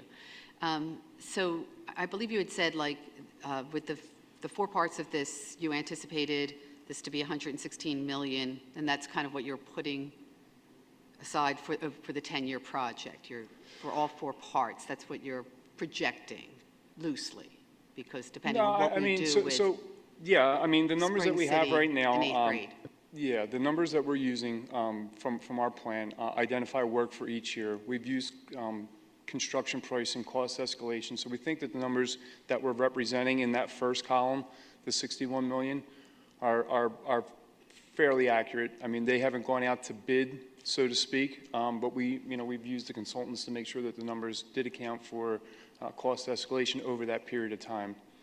And then as far as the number that we're using right there, that number is actually a firm number from the design work that went through to put a price tag for the construction piece. And like I said earlier in the slide, we use the information with the intent of renovating the school and putting a 7,000 square foot addition on. We use that as a placeholder because it's kind of in between, and that's a firm number that we feel right now.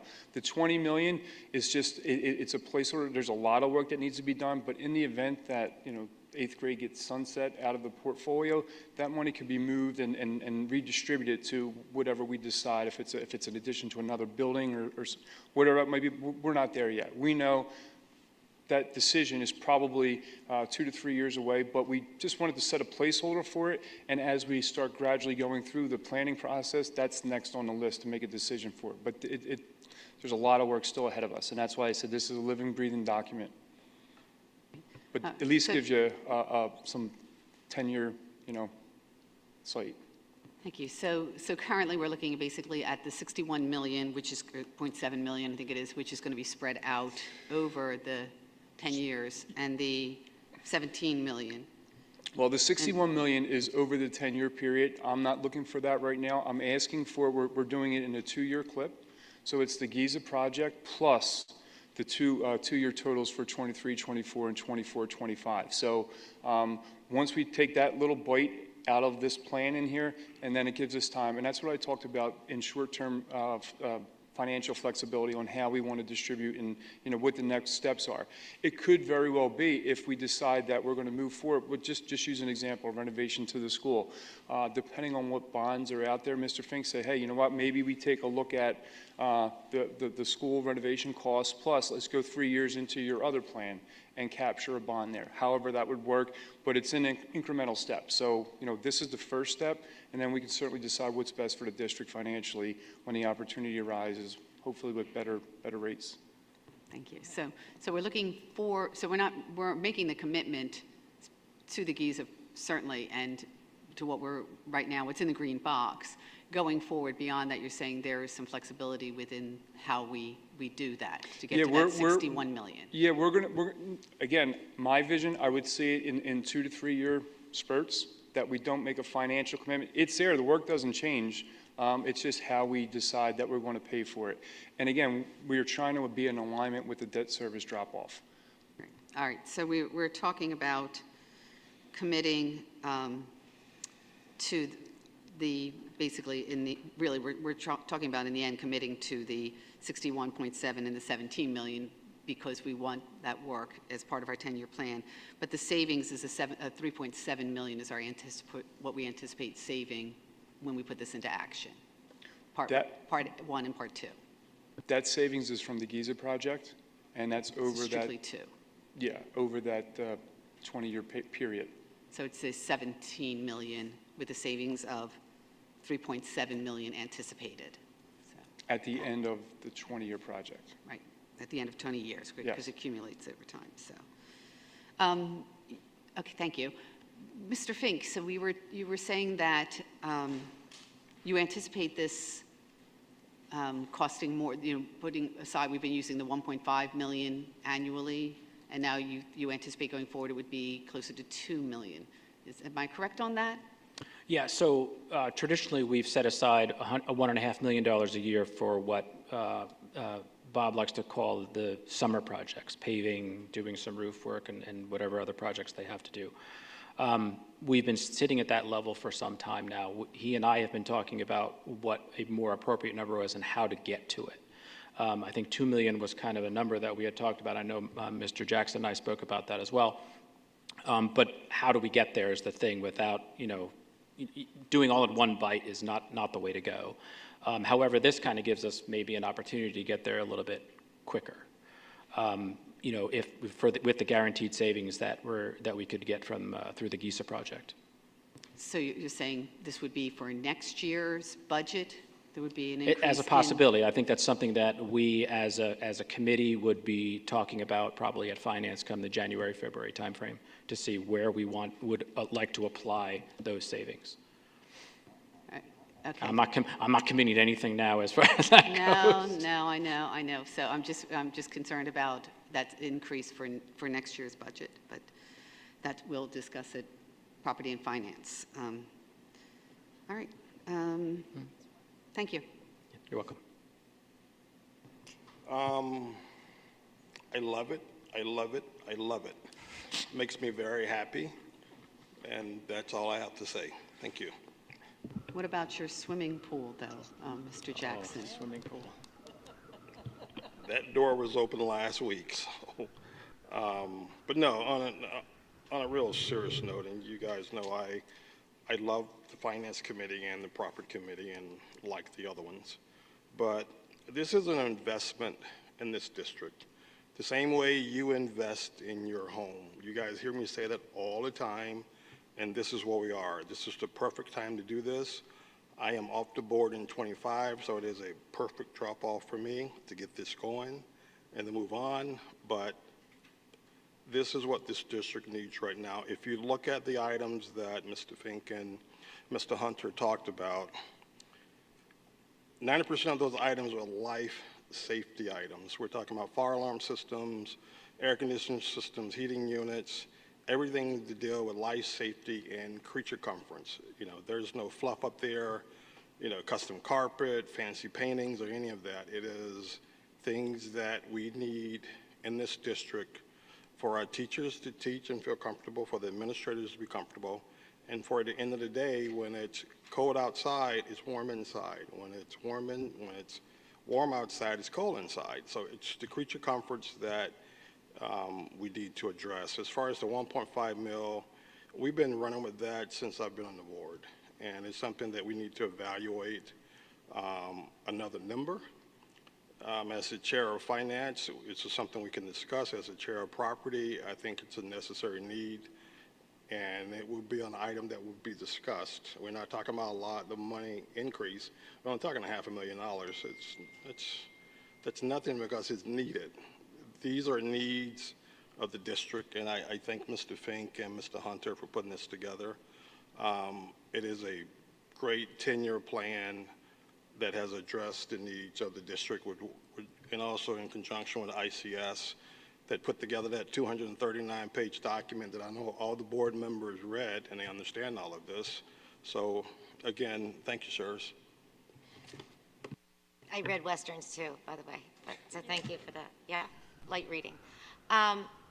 So what I love about this is that, I'm echoing. Why am I echoing?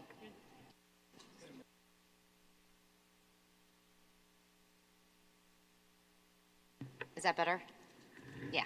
So I love being in line with the debt cliff. I love that idea. And I just want to say that I'm always asking questions and hard on both of you. And I thank you very much. Well, sometimes, but I want to say that I thank you very much for this. And I think this is collaboration at its finest, right? We have property and finance working together towards a solution that is not going to harm the district, but rather build the district up. So there will be tons and endless questions that will come. I promise you that. But I do want to thank you for laying the foundation, and I want to thank ICS for everything that they've poured into this. I think this is just collaboration at its finest, and I would be remiss if I didn't say that to you. So thank you very much. Mrs. Hermans. Two quick clarifying questions.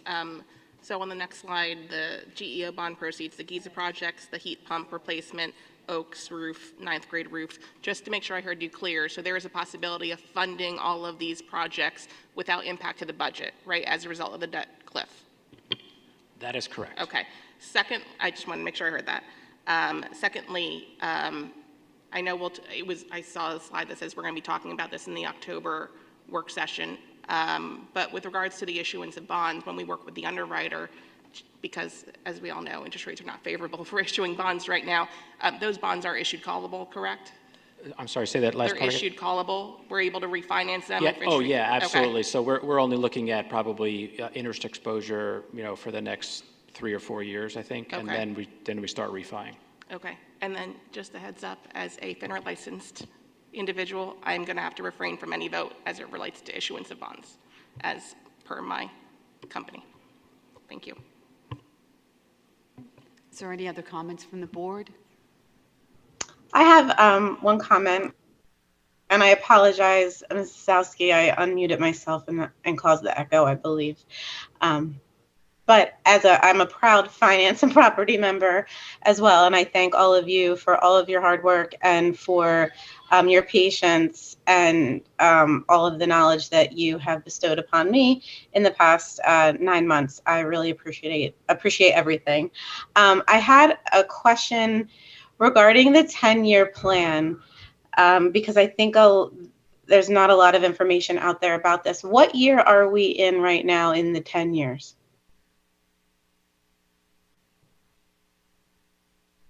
I'm sorry. Let me go back to this slide. So you can see we're in 22, 23. So year 1, which has already been funded. So this year we're currently in is the first year of the plan. Correct. Is there a certain point when you get to the close, 7 years, when you start looking at what the plan is for the next 10? This is a rolling plan. So the work that we have outlined right here accounts for each fiscal year and the needs that we have based on useful life of equipment, condition assessment that we have. So the work is lined up. To give you an example, our newest school is Ladder in the back end of that plan, Evans Elementary, because it's the newest facility. So if that makes sense of it. It does. So it's a continuum. We're just kind of approaching it in 10-year bites at a time. That's correct. Anytime, in my opinion, when you forecast out 20, 25 years, it's just placeholders. Things change and systems fail, and it's really hard to predict. This year, 10 years is something that we could really kind of set our sights on. And again, taking small bites at it is an effective way of getting there. Awesome, because I know that in the reporting and the projections there, and in the first chart that you showed, there are other buildings that will be coming up for priority as well. So I love hearing that it's a continuum and we're just processing it in 10-year bites. I think that's great. So thank you. I look forward to our next committee meeting. Thank you. Any more questions or comments from the board? Thank you very much for the presentation. I look forward to seeing you at the October Property and Finance Committee meetings. Thank you. So now we would move on to board and committee reports. Our first report on community relations would be Mrs. Zasowski. So the Community Relations Committee met on Tuesday, September 6th at 6:30. The Chester County, the bulk of the meeting was centered around the results of the Chester County IU's communication audit and presentation. And they came there and delivered or spent with us a bulk of the meeting providing the presentation update following the completion of the audit. The presentation was posted to the Springford website, and also I believe it was in the board memo for easy access for all of the board to see. The goal of the audit was to provide a comprehensive assessment of the school district's current communication efforts, to create a snapshot of the community's current perceptions about Spring-Ford schools and the district, and to identify gaps in Spring-Ford's communication strategy, and to provide baseline research to evaluate progress and develop a framework for creating a communication plan.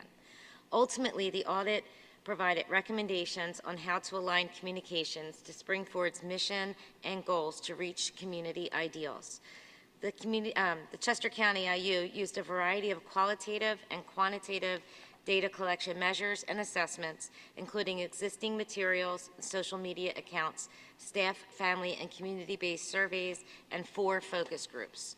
During the meeting, the Chester County IU reviews of the school district's strengths and areas of improvement. The Communications Department will address 3 recommended areas of improvement: clearly communicating Spring-Ford's vision, strengthening the community bond, and increasing community relevancy. Since the meeting, Ms. Crew has created a new community page on the website to engage child-free members of our community. She has also started a contact database of residents over 60 through the Gold Card program, and those individuals now receive Spring-Ford's weekly updates. The committee asked that Ms. Crew present a priority list at the next meeting, so we'll continue to have those discussions. And our next meeting will be November 1st at 6:30. Before we did adjourn, Ms. Crew also shared that the first 3 booster club rams have arrived, and she shared with the committee that Ticket Spigot, the new online athletic ticketing system, has been a success the first few weeks of school at the football games. I had also commented and thanked the Communications Department for yet another excellent graduation. That was the first time we actually met in September since they did the graduation, and all of the work that had gone into that. And so we are also looking forward to the homecoming parade, the board float, as I'll put out there as a reminder, and that was it for community relations. I just have one little piece, not really community relations, kind of a crossover, but the Western Center, the principal's newsletter, I had asked Mr. Rizzo, that will now appear in the board memo also, so that that can be shared with everybody, and you can take a look and see what's happening there on a regular basis. That's it, thanks. Thank you very much. Mr. Jackson, Finance and Property, I believe last week you did not have, you were postponing to this week? One question before I move on. What are you guys doing about the RAM? What's the final discussion, placement, color, or what are we doing with it? I gave my limited fund after the solicitor scholarship, and I guess we can ask Mrs. Dierdoff where that is at this point.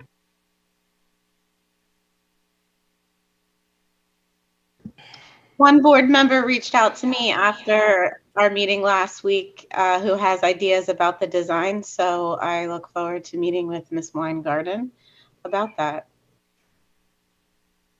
Thank you. Good evening. I will speak on the Finance Committee that met on September 13th. Minutes of June 14th were reviewed and accepted. Some of the new business item was the executive monthly report through August 31st. Liquidity, cash balance approximately $126 million compared to $102 million last year. Expenditures are running at at par so far. We're only 2 months in. Real estate transfer tax revenue, we're behind to the past 2 years, but it's still early. There were 4 rate hikes by the feds since March, totaling 225 basic point plus another 75 points expected shortly. Could impact the housing market. Earned income taxes are an increase of $150,000 from this time last year. Self-funded health insurance was heavy during the months of July and August, and we're hoping it's going to slow down and level off around September, October. Nothing to report regarding food service. We're still early in August.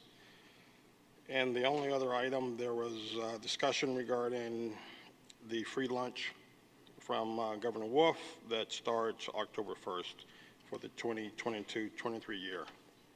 Breakfast, sorry. And our meeting adjourned at 7 o'clock. Thank you. Property? Property. same day, June 13th. There were a couple of follow-up items for Dr. Wright. We discussed the inspection of the high school tennis court surface, and we'll be looking at that sub-base to make sure there's no movement on one of the courts out of the 5, which we're planning for repair.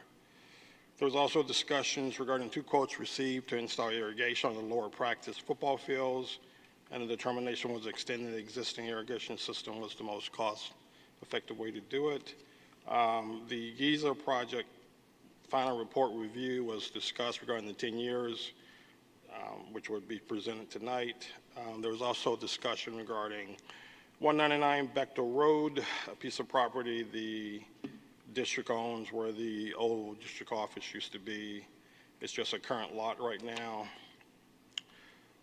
There was also discussions of the Spring City Elementary planning presentation, which will be at the next property meeting. And that's it. Thank you very much. We move on then to the Legislative Committee with Mrs. Deardorff.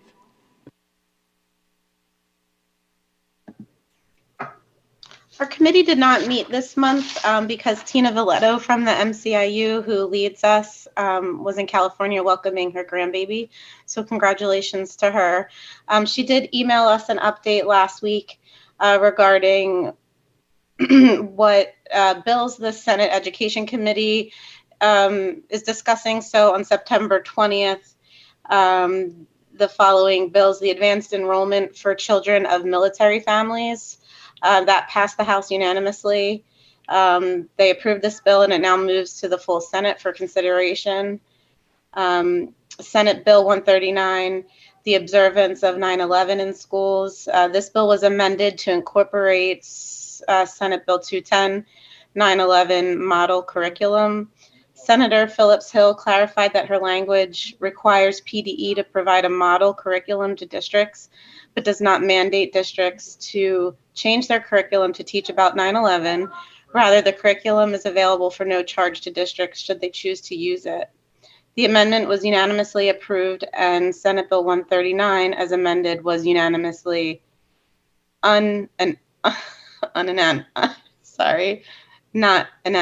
unanimously approved. Oof.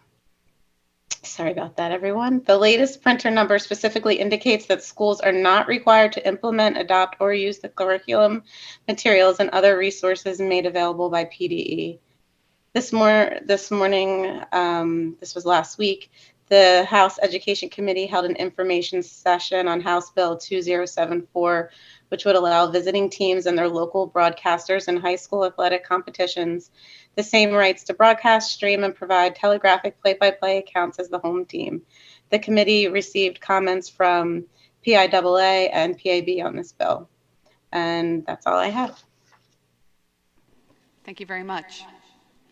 Moving on to PSBA with Mr. Schaefer. I beg your pardon, the MCIU did not meet this week. We meet this Wednesday. So. Just briefly, I'm looking forward to attending on Halloween evening and November the 1st in advance of getting approval for my admission at the annual conference here. And that's all I have to report. Thank you. The American Legion, Dr. Moyer. We will be meeting on Wednesday, so I can have a report next time. Thank you very much. So the superintendent's report, Mr. Rizzo. Thank you, Dr. Wright. Just a couple of very brief items. First of all, in July, Dr. Murray, Mr. Hunter, Mr. Ryan, and I went to Washington, D.C. to accept the Green Ribbon Award.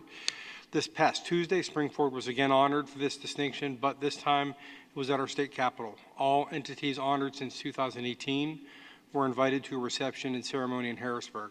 Dr. Murray, Mr. Rothermel, Mr. Hunter, and Mr. Ryan attended on behalf of Springford. Congratulations again to our operations and curriculum departments for the outstanding work they do on a regular basis. It's great to see their efforts get noticed. Secondly, I want just a little bit of an announcement, resource fair coming up. Join the A-Team, CPAC, and Springford for a special education resource fair and family fun day on October 15th. The event will include family-friendly activities and a resource fair highlighting local special needs service providers. This is a great opportunity to learn about special education resources and connect with local families and community members. Visit the Springford website for more details. And that's my report. Thank you very much. Is there any solicitor's report, Mr. Fitzgerald? There is no report this evening. Thank you. That means we will move on through the agenda. So we're looking on section 4 then for the minutes there from the August 15th and August 22nd meetings. Is there a motion? So moved. And a second? Second. All those in favor say aye. Aye. Any opposed? Then the motion passes 9-0. Moving on to personnel. Personnel A through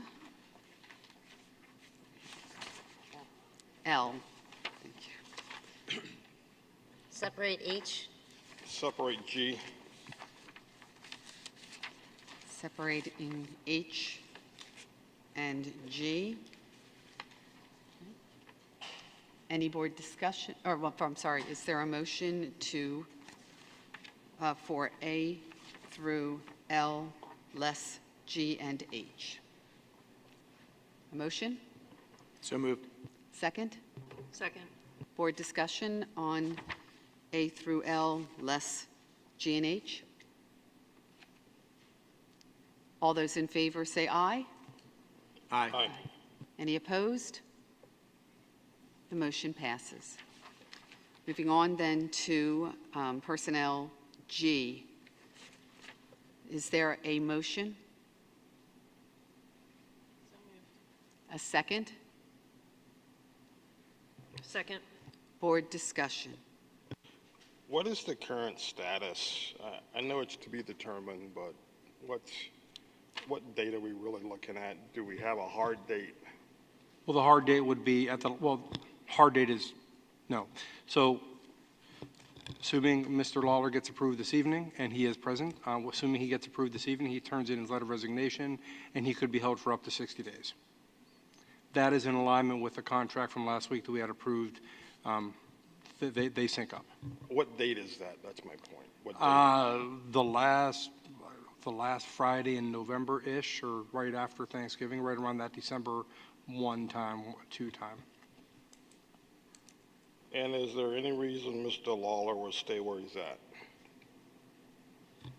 I'm sorry, I don't understand your question. Yeah. I don't know. So the offer has been extended and accepted, and now it's at the board table. All right, thank you. Any other board discussion? All those in favor say aye. Aye. Aye. Any opposed? No. So the motion passes 8-1. Just want to take a second to congratulate and welcome Mr. Lawler to the team. Yep. Thank you.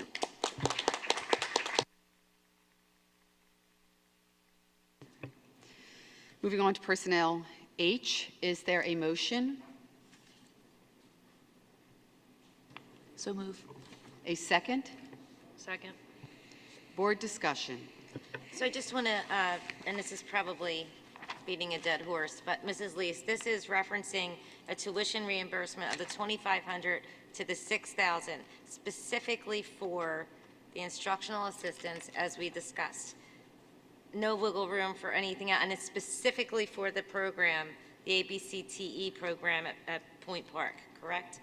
Correct. And so the rest of the, I don't want to say restrictions, but guidelines around that will be laid out should an instructional assistant take advantage of that opportunity. Correct. Okay, thank you. No more board discussion? All those in favor say aye. Aye. Aye. Any opposed? The motion passes. Moving on to finance, A through K. Separate J and K.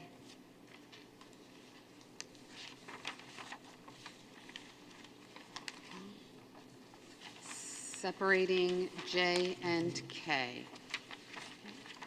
Is there a motion for finance, then, A through I? So moved. A second? Second. Discussion on A through I in finance? All those in favor say aye. Aye. Any opposed? So the motion passes. Looking at finance J, is there a motion?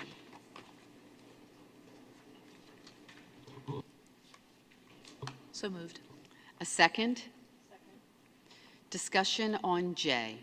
So with Jay, this homeschool hearing examiner, I understand it was in the board memo. I get that. I'm not understanding why we weren't told about this last week, because it doesn't seem from what I read in the memo that we didn't know that this was coming. And where is this payment for this person going to originate?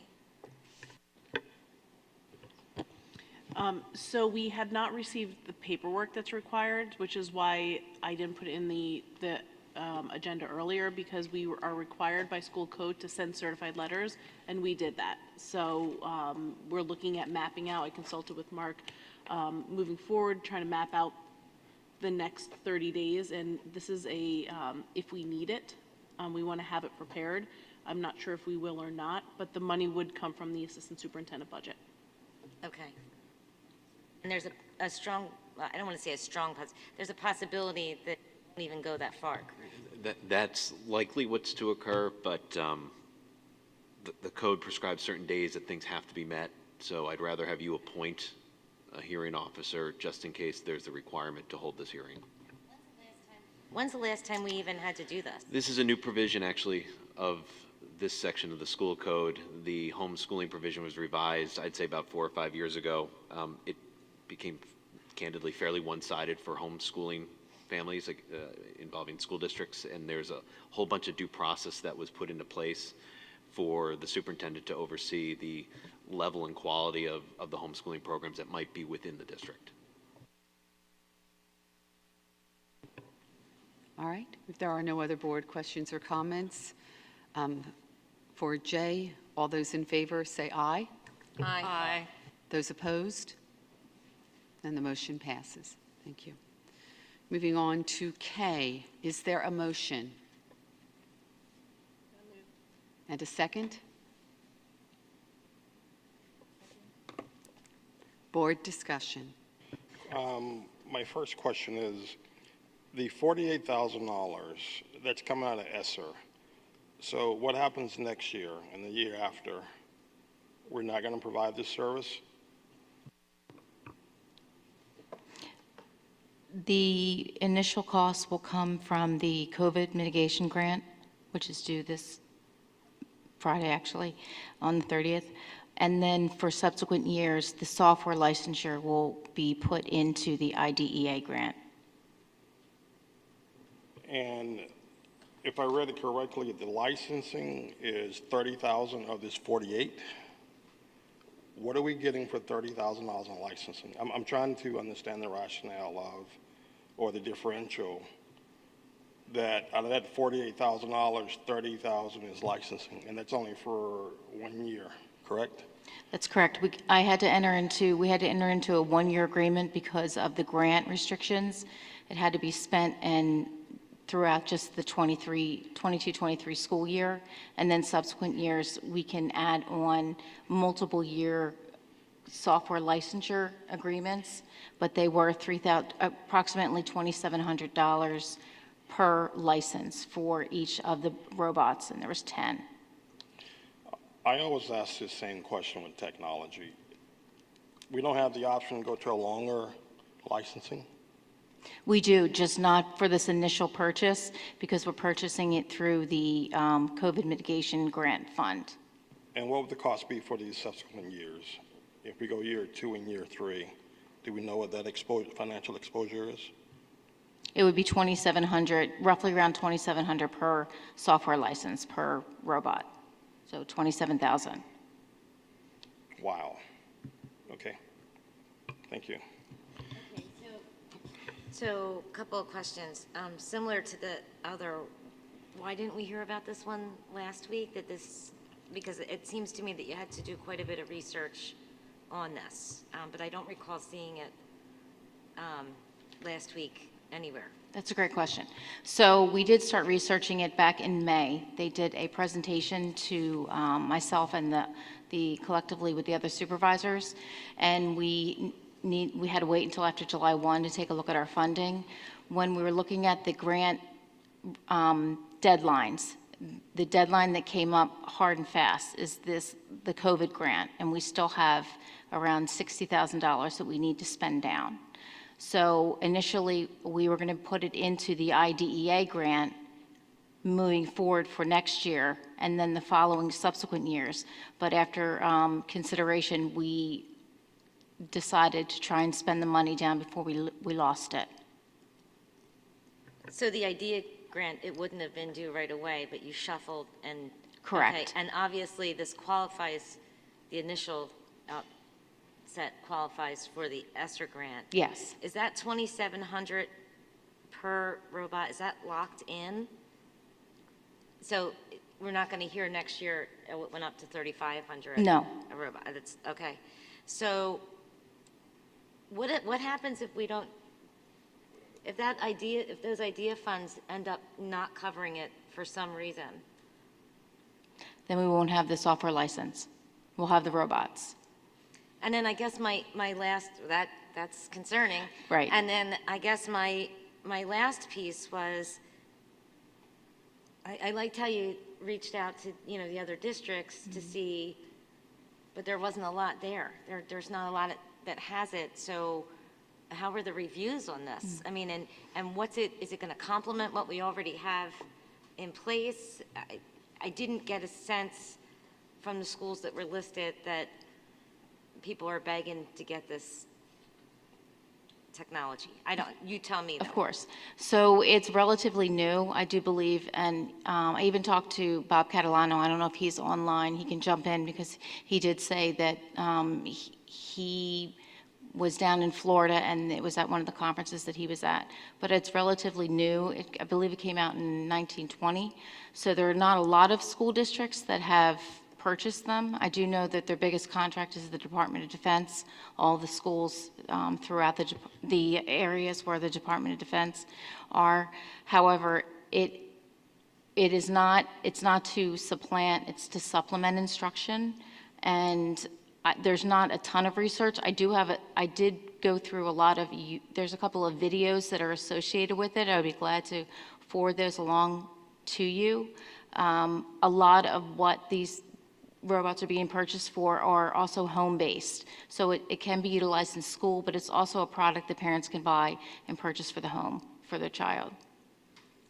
So just say we didn't have the funding going forward.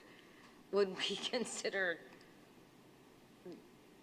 I don't know, selling these for home? I mean, I don't want to just approve this because it has to be approved, it has to be approved by the end of this month in order to do the ESSER, because I'm concerned about over time, if we're going to be able to maintain this.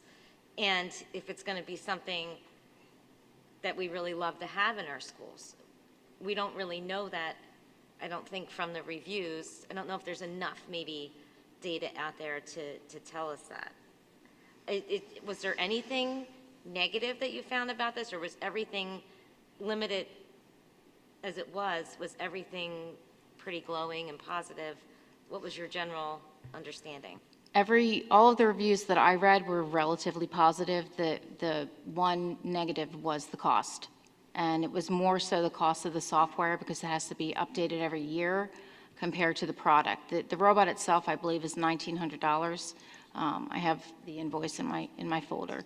But that was the only negative that I read about or watched when I was looking at the reviews online.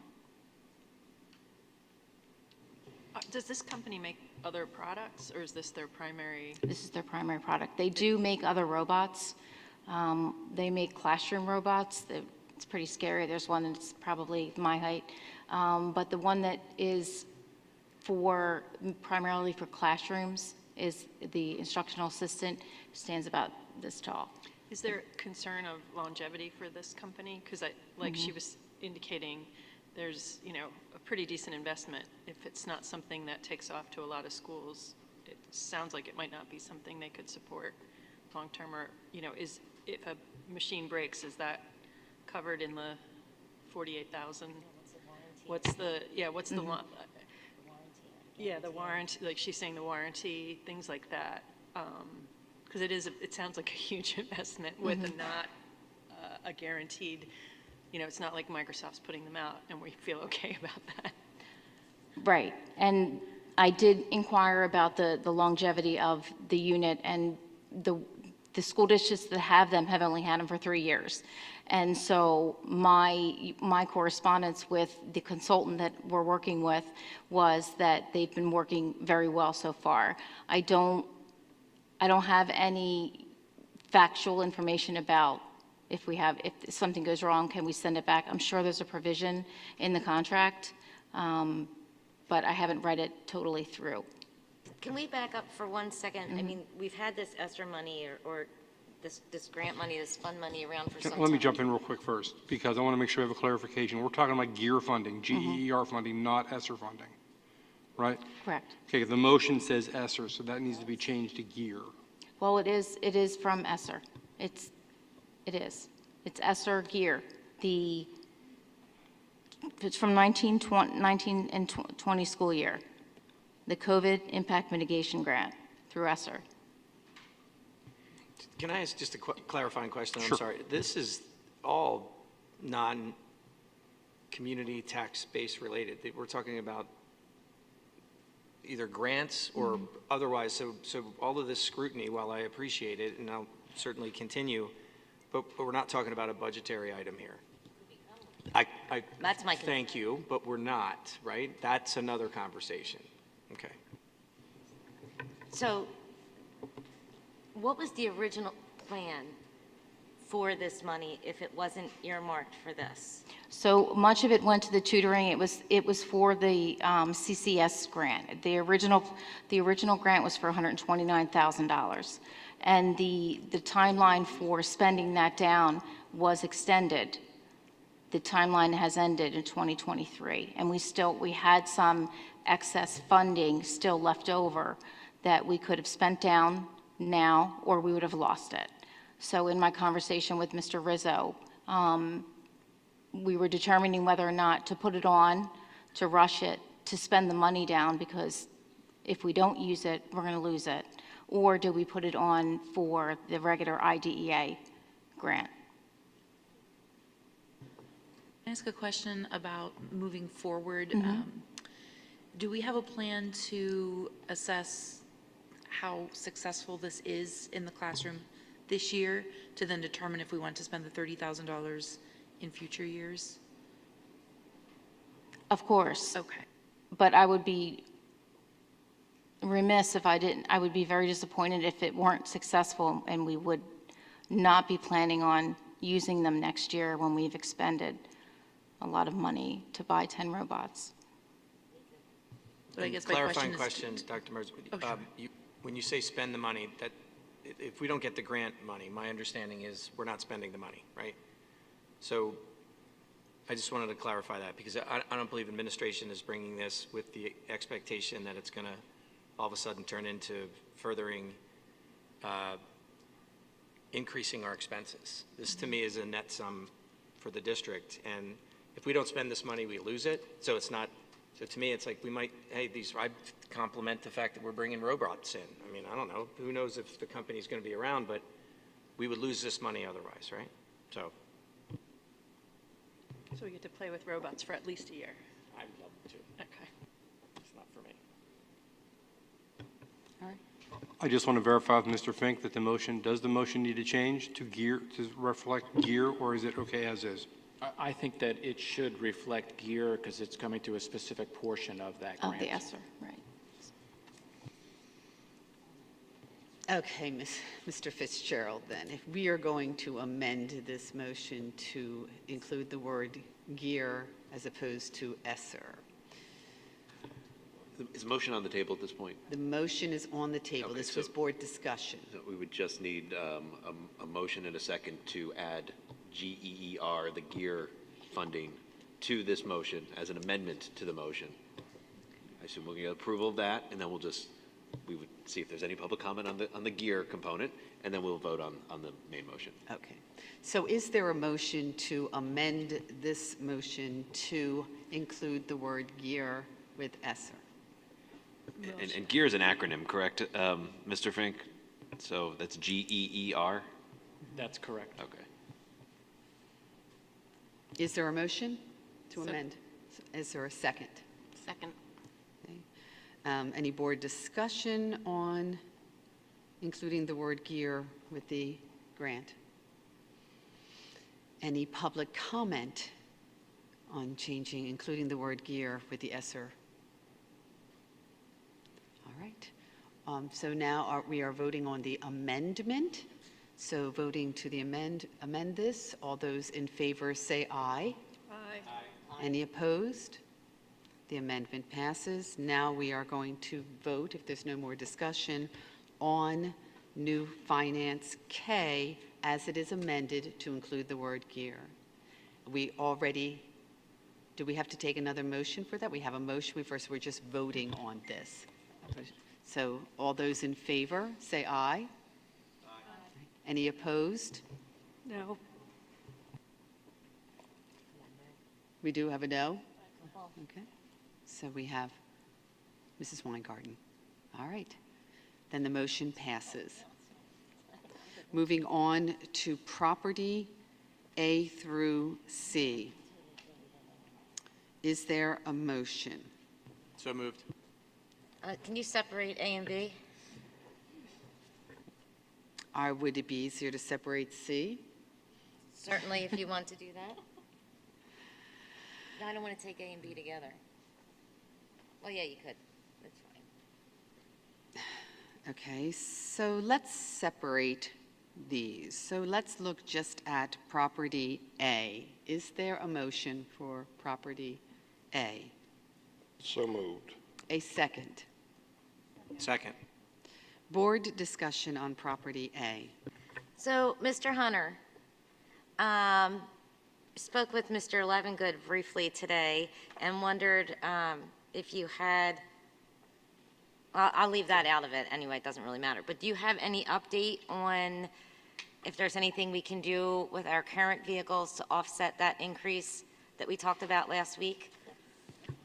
Yes, I did have a discussion with Mr. Livingood as far as one of our diesel dump trucks. It actually worked out, though it doesn't run, and he wants to take that and see if his students can get it running, which may increase the value of it. We're still working on a plan. One of the options from Mr. Livingood as well was the auctioneer.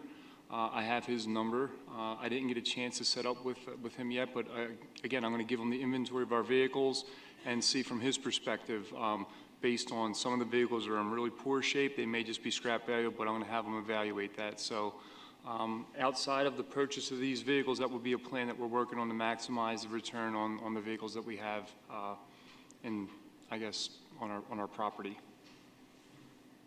Thank you. Thank you for looking into that. All right, no other board comment. All those in favor say aye. Aye. Aye. Any opposed? The motion passes. Moving on to property B. Is there a motion? So moved. A second? Board comment. So same thing here. You're going to continue to, or have that auctioneer look at all of the vehicles in your inventory that may possibly be ready to move on in some way. Is that correct?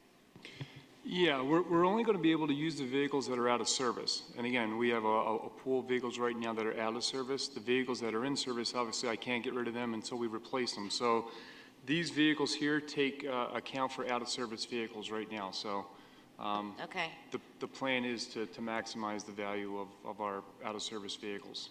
And when the others are replaced by the newer vehicles, will you continue to recycle or advocate to move those along also? Yeah, I don't want to be in the business of storing old vehicles. We try to trade them in if there's a value to it, but a lot of times the dealers, when we buy the new vehicles, they don't even want them. So there's no value to it. So again, we're going to look at every option to maximize the return on those vehicles. Well, that's great if you can make a connection with the auctioneer too.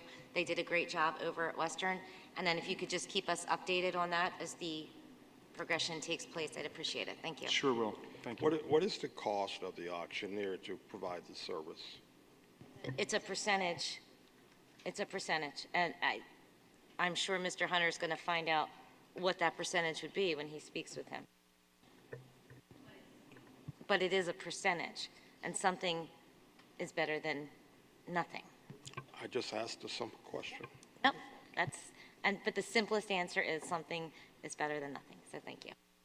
Mr. Hunter, what is the age of these vans that we're discussing? 20 years, 21 years old?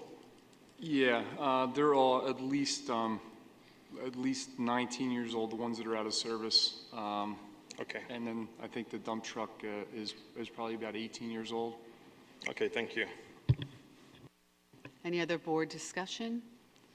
All those in favor, say aye. Aye. Aye. Any opposed? Okay, the motion passes. Moving on to property C. Is there a motion? So moved. A second? Second. Board discussion. All those in favor say aye. Aye. Aye. Any opposed? The motion passes. Moving on to programming and curriculum. This would be A through C, as we had added C as the amendment amended the agenda for the placement of the exchange student. So is there a motion for programming and curriculum A through C? So moved. And a second? Second. Any board discussion? All those in favor say aye. Aye. Aye. Any opposed? The motion passes. Moving on to conferences and workshops, A through F. You separate A, please. Okay. Looking at conferences, looking at B through F, is there a motion? A second? Second. Questions and comments about B through F? All those in favor say aye. Aye. Any opposed? The motion passes unanimously. Moving on then to conferences and workshops A. Is there a motion? A second? Board discussion?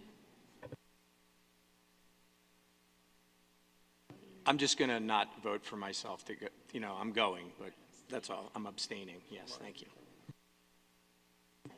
All right, if there's no other board discussion, all those in favor say aye. Aye. Opposed? Abstentions? One. I'm going to add that now. Dr. Wright, Yes. before we continue, can I just say congratulations to our exchange student who I know is walking out of the room, but welcome to Springford. We're really excited to have you. Thank you.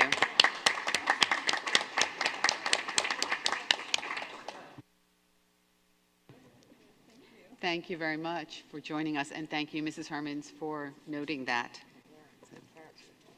All right, we are moving on to other business.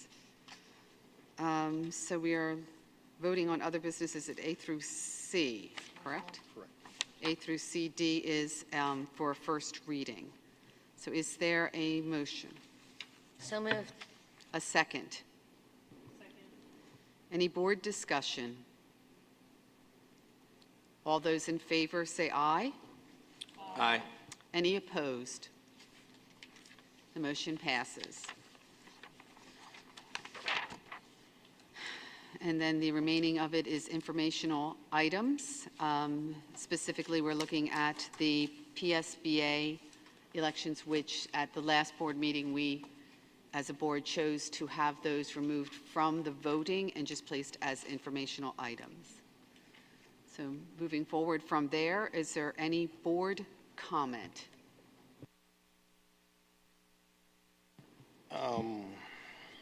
Last week, we talked about Zoom, and I just want to get clarity on Zoom and communicating with the public. So in a committee meeting, the residents can ask questions without fail. And that's a question I'm putting to the board, because I'm concerned that, I can't believe I'm saying this, that should we keep Zoom so our residents have a voice? My concern is if we sunset Zoom, for lack of a better term, and then in committee meetings, residents are not allowed to speak, or they're limited in their speak, how are we communicating with our community? When are they limited from speaking? I'm asking the question because it's been brought to my attention that, and I think this has happened more in curriculum than anywhere else, so I'm asking the question. If a member of the community is asked to speak, are they put on a time limit to speak? So they can speak, I'm asking at the table. So at any committee meeting, a resident can ask a question as many as they want. There's no cutoff. I think we have a time constraint to the committee meetings only being an hour, and then the second committee meeting starts. That's typically the issue when we start to have to cut things off, only because the second meeting's coming in. But otherwise, typically, we would welcome the public. I run my Q&A. property committee a certain way and my finance committee. I haven't had that issue, but it was brought up since we sort of sunset Zoom last week. So I just want to make sure that there are no restrictions. Okay. I don't think we would be any different. It would just be that they would be present in the room with regards to people making comments, whether it would be Zoom or whether they'd be making comments in the room and asking questions. So it wouldn't be relevant. If I may, I think I might understand what you're asking, Mr. Jackson. We do not set a 3-minute timer. I mean, I attend most committee meetings, right? Yeah, we do not set a timer. People do have an opportunity to speak, but there is an expectation for us to be able to get through the agenda or the work that's tasked for the evening. But no, we do not set a timer committee meetings. Okay, thank you. So we have a board comment on Zoom. Yeah, can you hear me? Yes. Okay. Yeah, but we've had occasions where I think there has to be some kind of limit, because we've had people attend committee meetings and at the end where it's just, open comment, bring up things that have nothing to do with that committee. And I take issue with that. That's what should be taking place at the board meeting. So if you're at a policy meeting and you want to bring something up that has something to do with curriculum, that makes absolutely no sense to me. So I think that we should be, as committee chairs, have some amount of authority to say, this is where it cuts off. Just my opinion. I do not have an issue.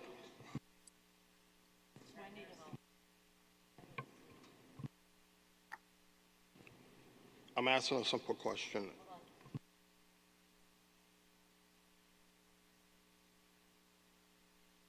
I didn't hear the question. I think you need to mute for us. She's good. All right, Mr. Jackson. I just want to make sure how I run my committee is how I run my committee. It was brought to my attention. So I'm asking the question that if a member wants to speak, and I agree, if someone comes to property or finance and wants to talk about a topic that's not within that orb, yes, we will not entertain that. I just want to make sure that we're all on the same page with the community speaking at committee meetings. So the chair of the committees are the ones that run the meeting, and they tend to run their meetings. There's some committee member or some chairs run their meetings differently than other chairs. I have never heard of anyone having a real issue when they come to speak with, and for the most part, they are greeted with, are very welcome and invited to speak at appropriate times with that. There is no specific in our, we follow the board policy for committee meetings. There's nothing in it specifically that says that we are limiting it to 3 minutes, but there's nothing that says that you, as a board or as a committee member, that you couldn't limit it to a certain extent. I run my meeting with, I'm very welcoming to people discussing topics that have to do with what we are discussing about. If the committee meeting runs late, if you're asking me for the meetings that I run, then we will sometimes talk about allowing the meeting to come to an end so that our administrators can go home. Frequently, our administrators will follow up with people on an individual basis the following day. So I don't believe that anybody has ever been cut off without the idea that they could not get their questions answered or be heard by an administrator following the meeting. So. Okay, thank you for the clarification. I'm not sure that, I get what you're saying about committee meetings. I don't think that solves the conundrum that the community has about Zoom. And that's my opinion. I've been consistent with my opinion. I don't feel like, I think that we expedited the distribution of technology, and we're certainly not going to pull that back from our students. Why are we pulling this back? I mean, I get, it's the unpopular opinion here, but I'm in favor of Zoom, and I have been all along. Can I ask, and I had brought this up with Mr. Rizzo before, because after our meeting, I actually thought that we were going to have a vote on it, that we were keeping it for this meeting and going to have a vote, but clearly I was in the minority with that the consensus last week was we had 5 votes and that we were moving forward with removing it. As I said last week, I am opposed to removing Zoom. I think accessibility through as many channels for the public to talk is, what I'm in support of. But I guess what I'm hearing now is, maybe some reconsideration. I mean, I just want to make sure, do we have 5 votes on the table, like 5 yeses on the table that want to remove this medium? So at last week's meeting, we had 5 board members at least who were in agreement. Who were they? I would have to go back and look at them, and we don't have that information here. But this was not something that we vote on. We can get that for you. We can bring this up to discussion again. This is certainly something we can bring up. It was determined that let's go back on this then. Back in the spring, it had come up as discussion about eliminating Zoom with the idea that we had eliminated some of the other things that were in place during the pandemic, such as masking, distancing, things like that. So we decided in the spring when we talked about it that we would bring it up again at the beginning of the school year, that in the spring was not the time to stop it. I brought it up to the table again, and it was not a policy, so it did not need to be voted on. It just needed board consensus, and I believe that is the way it came to be.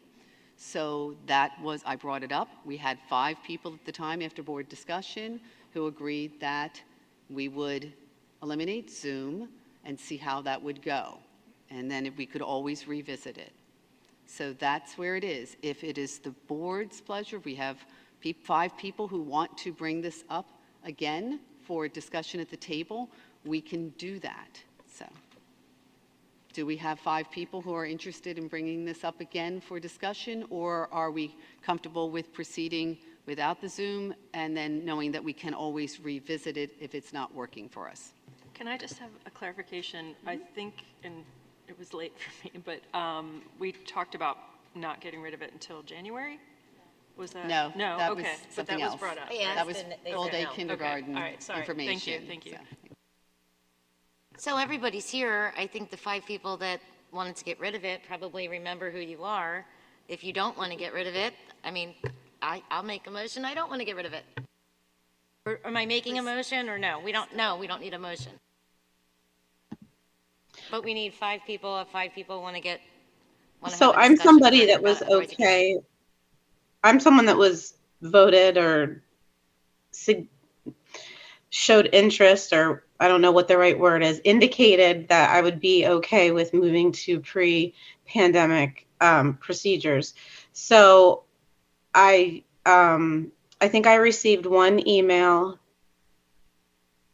asking me to reconsider. So if there is a public concern about this, I was not reached out to on a large level. And so I would be comfortable maintaining my stance. But again, I'm always willing to revisit it as we see fit. I agree with Abby that, and I received no emails with concern about it. So I'm sticking where I'm at. All right, Mrs. Mozer. So I received one email as well asking us to reconsider. And I guess where I need clarity is what exactly are the venues, or where can the community look to see the different ways that they can communicate to the board?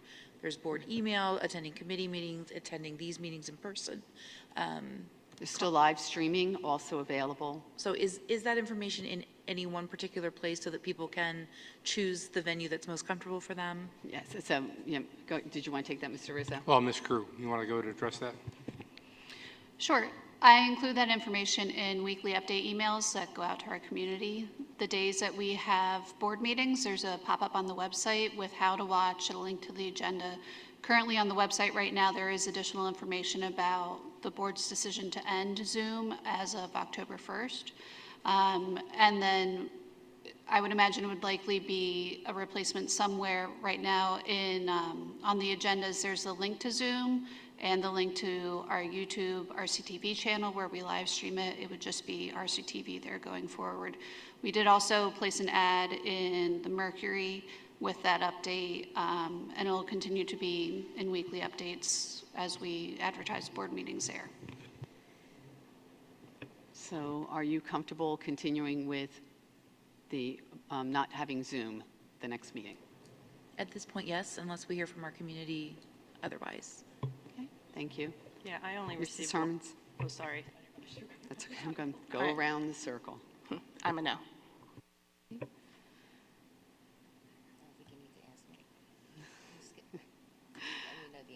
All right, so, and then we have, Colleen is a no? I Mrs. received Weingarten? only one email, so no, I mean, yes. You're I'm fine with- comfortable with what I said last week. Mr. Jackson? I'm a no. I am concerned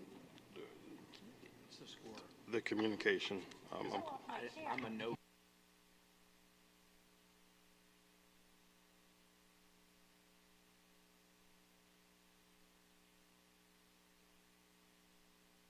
So you're abstaining from our kind of a survey? No. Come on. No, yes, Zoom, let's Zoom. Can I go home then? We're Zooming forever.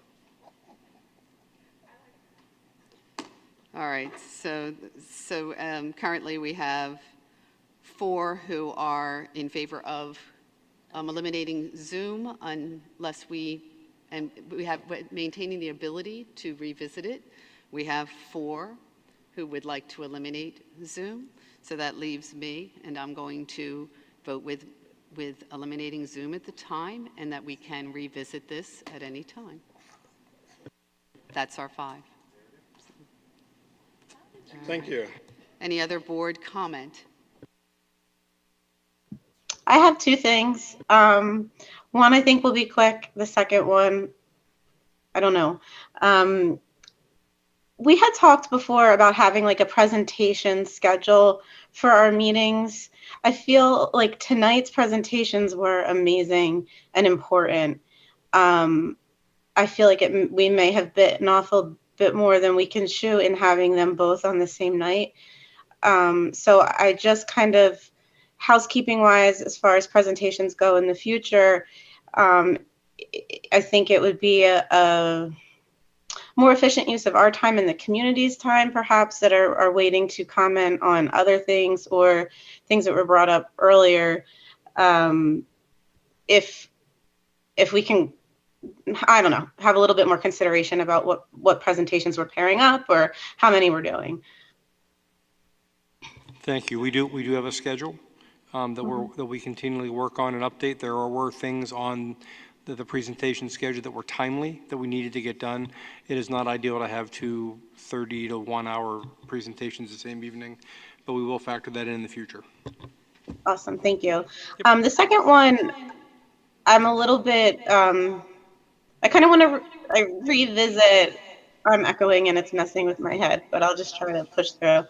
I had a parent reach out to me regarding our school calendar. And the rationale behind having a meeting tonight during Rosh Hashanah, and then also it would affect our meeting on this October 24th during Diwali. So I know that the reason why we're meeting tonight is because the district was not closed. But if celebrating these holidays is to allow our families and our communities to spend them with their families, I guess I'm a little bit curious why we would still be meeting tonight and on the 24th. And if someone could shed a little bit of light on that for me. Thanks to whoever got rid of the echo. I appreciate it. So surprisingly, maybe not surprisingly, I put a tremendous amount of time in building our district calendar, usually with anywhere between 10 and 500 versions of it that I know that Jackie Ritter loves. When I do that, I go back to 2008 and I look at the trends. What we have done as a district since 2008, we have, since the early 2010, 12-ish range, we have observed Yom Kippur and Rosh Hashanah, but we always use that as a time where our 12-month employees continue to work, and if it fell on a Monday, there was still a board meeting. That happened a few times since 2008, so I continued with that trend. If the board wishes to move meetings to a different night, that's certainly at the discretion of the board.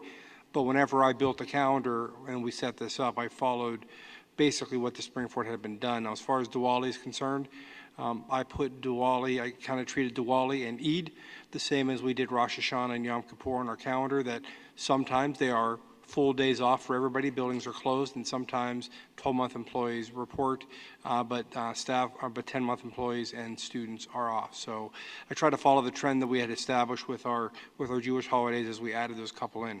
And again, if the board wishes to revisit that in terms of when they meet, we can do that at any time.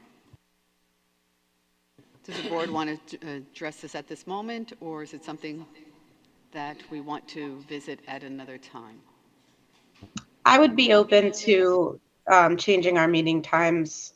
I think tonight and the 24th are the only ones on this calendar that we approved. So I would be open to changing the 24th of October if that's possible. But then again, I would like to, when we're approving the calendar next year, be a little bit, I will personally pay a little bit more attention to that when we're approving our dates for 2020. Do we have 5 people, board members, that want to visit it tonight? No. I would personally like to not address it tonight, only because I would want to look at the calendar. I would want to see what other days are impacted. And frankly, I think if anything, with what we learned in the last vote, is 1 week we can commit to something, and the next week we think about it, we reflect, and we have a different viewpoint. So I would like to hold off on that until the October discussion, October meeting. So you would like to bring it up at the October meeting to discuss? Do we have 5 board members that would like to put this as a discussion point on the next board meeting? I'd be okay with that, but isn't the next work session the 24th? No, it's the 17th. So the 24th is the board It's a meeting. Monday, and we don't have any board things scheduled on the 25th. We don't, I think she's looking at committee meetings. No committee meetings. All of our meetings are recorded. So the meeting can be watched at any time. Is the issue that the ability to call in and communicate?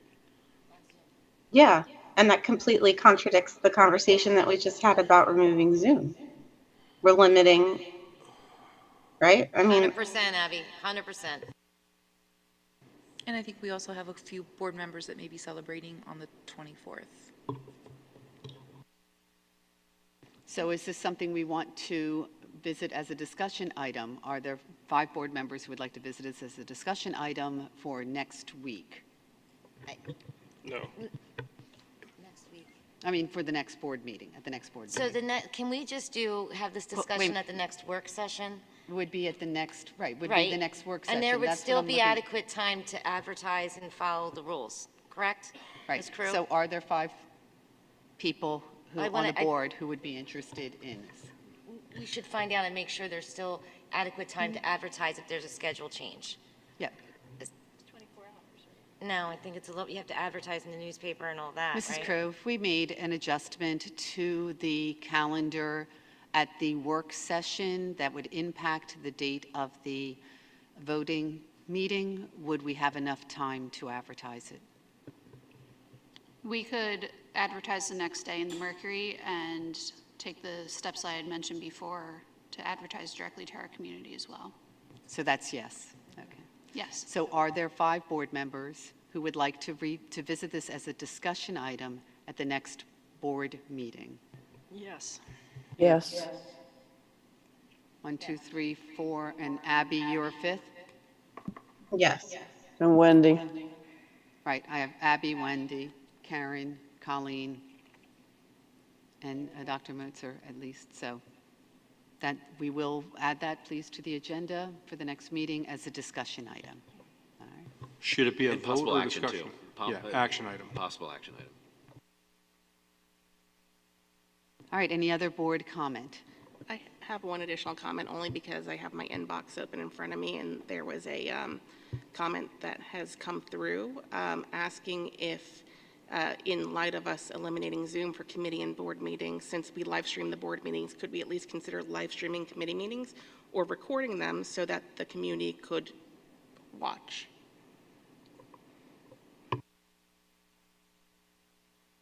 And by the way, I think we all got that, although I don't see Mr. Schaefer on here. Sorry.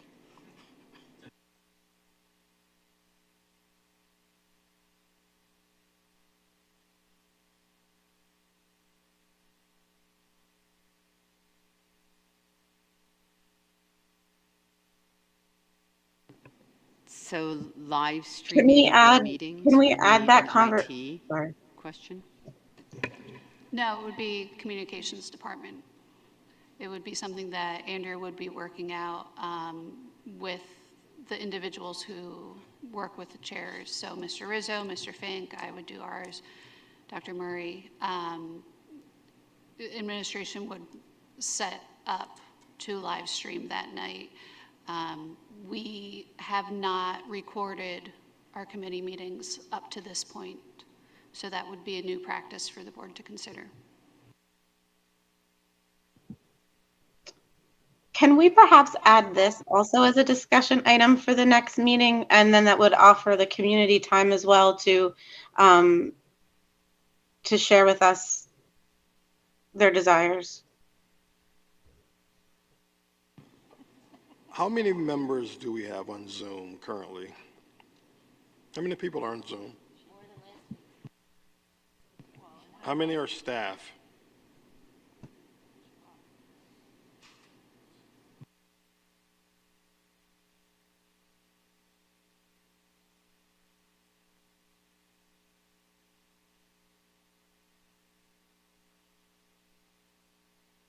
Thank you, Notably Ms. more Crew. than last week. Duly noted. I see 6 staff and 19 attendees. We have 19 attendees, and 5 or 6 of them are staff members, for those of you that could not hear that. No, there are 19 that are non-staff and 6 that are staff. Some of the 19. Well, that's what I show. our staff. There's Oh, panelists, there's 6 panelists, yeah. and right now there's 19 attendees. However, in that 19, some of them are staff Oh, okay. I'm sorry. that are, logged on watching. Right. As long as we're counting, there's 45 on YouTube. And I will say, since I have access to see it this week, because I'm Zooming, we have lost people over the past hour and a half, perhaps. So I think that we had made, we had talked, we had come to the consensus that we were not going to use the Zoom starting next week and with the ability to revisit it.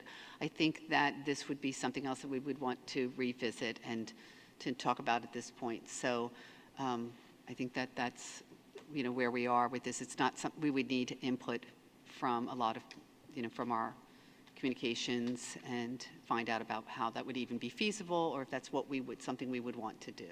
So, do we have 5 that want to discuss that in October or that just want to proceed with it as is for now? So anyone who would like to discuss this at the board meeting in October? We have Colleen would like to. That's one. Mrs. Zasowski. Is there anyone else who would like to discuss it at the next board meeting? I already have 2 Abby. in my inbox, so yes. Abby and Erica. And Mrs. Mutzer. So that's 4. So currently we will not be discussing this at the next meeting, but do bear in mind that we are always willing to reopen things. So, all right. Any other board comment? No. Public to be heard. Let's start with Zoom since let's start with in the room. So if that's okay, since those people are not at home. Please approach the podium and give us the area in which you live and your name. Hi, Diana Kirsch, Royersford. Regarding the consultant, Mr. Wiley, that was hired for the EDI review, but did not deliver whatever he was contracted to do. First, why is the public not privy to what was and what wasn't delivered? Why is that for executive session? Number 2, how did someone get paid when they did not deliver the contracted upon product? Where's the accountability for that?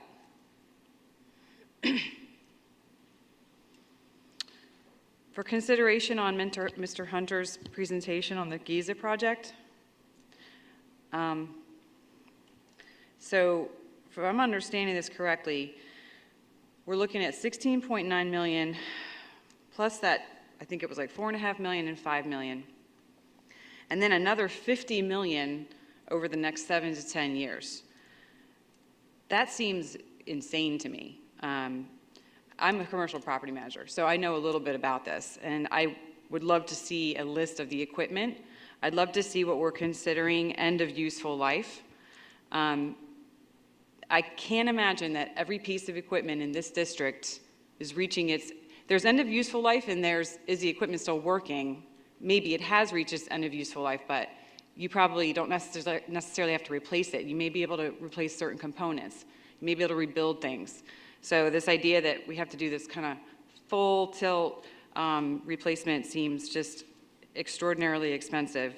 And don't you run the risk of spending, kind of at the risk of sounding repetitive, it seems you're running the risk of spending money on equipment that might not need a full replacement. Thank you. Thank you. Your name and the community you live in? Tony. I live in Oaks. Last name, please? Patrick. Thank you. To piggyback off of her, with those ESSER funds, and why didn't we use them to upgrade any of the windows or the the heating systems and air conditioning systems in those schools? Wasn't that part of that? Funding again. I think you guys turned the air conditioner on right when we're ready to leave. And so I want to know, what's the breakdown? I see all this spending for like everything else, but for the children. And when you guys just implemented like going to a football game, I don't want to put money on a card to go into a game. I wanted to show up with my $5 and just go right in. And it just came to our attention last week or 2 weeks ago when your first football game, when I noticed that. Why can't the children go to the games for free? We're spending all this money again, like on everything, heating and air conditioning. Why can't the kids get something for free outside of lunches and everything? This way the community could come together at a school function. So that's one thing. And then another thing is, where's all that money going to? The superintendents, the teachers, that the children have to buy their supplies?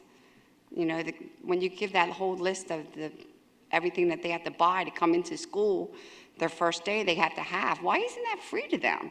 If you want fair education for everybody, why can't we have that for free? They have to have they have to buy the school bag, they have to buy their pencils and everything. Like, why can't you guys supply that to them? It just boggles my mind that you talk about the kids and it goes to the school. It doesn't go to the children. And then with the community, with this EDI program thing that you're putting on, are we going to be invited to attend that? Is that going to be a separate little committee thing? I noticed I was on that Chester County audit thing, and I didn't hear any response when we were supposed to get a response a week after that first initial meeting that they had for the breakdown from the teachers and staff and the parents and then the community. I never once got an email back from that. And where'd that money go to? We paid them for what? Not to respond? Thank you very much. Oh, I'm sorry, real quick, I got 22 seconds. That Zoom, we need to keep that Zoom open. I opened up the website today and that popped up, no Zoom, start October 1st. I was like, why? Well, you are eliminating the community from being involved in this school district. And you didn't vote it last week. It was on the kindergarten all day for the 5 people.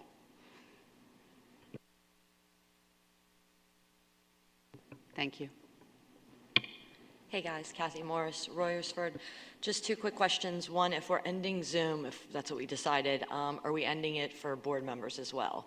Or is that still going to be an option? Because I think if we cut out the community from Zoom, then we should expect board members to be here as well.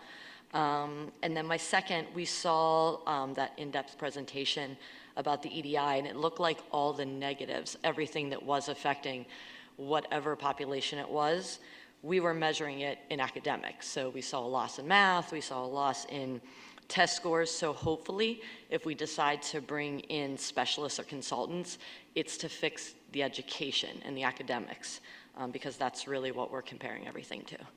Thanks. Thank you very much. Mary Jo, please state your full name and... Well, I'm sorry, we still have someone else in the room. Thank you very much. Please state your name and the community in which you live. Hi, Pat Maroney, Linfield section of Limerick. I just had an observation on EDI presentation. Just brought up a question when you were talking about mentoring. My question was it considered with the increase of population and development around the area to include outside folks for the mentor instead of alumni? Don't you think some of the folks that haven't lived in the area have some other things to offer? Just to make it more diverse. I mean, why does it have to be an alumnus? That's my only question. Because you got a lot of people that moved in, didn't go to school here, and they could offer their mentor with their experience. So that was it, but it was a great presentation. It was just something I had a question about.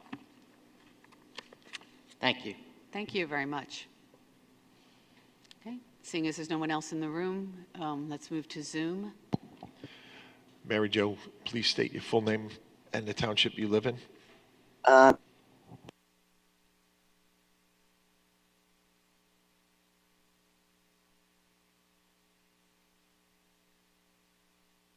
Please unmute yourself. Yeah, sorry, I was muted 2 different ways, I guess. Hey, so Mary Jo McNamara, Limerick, PA.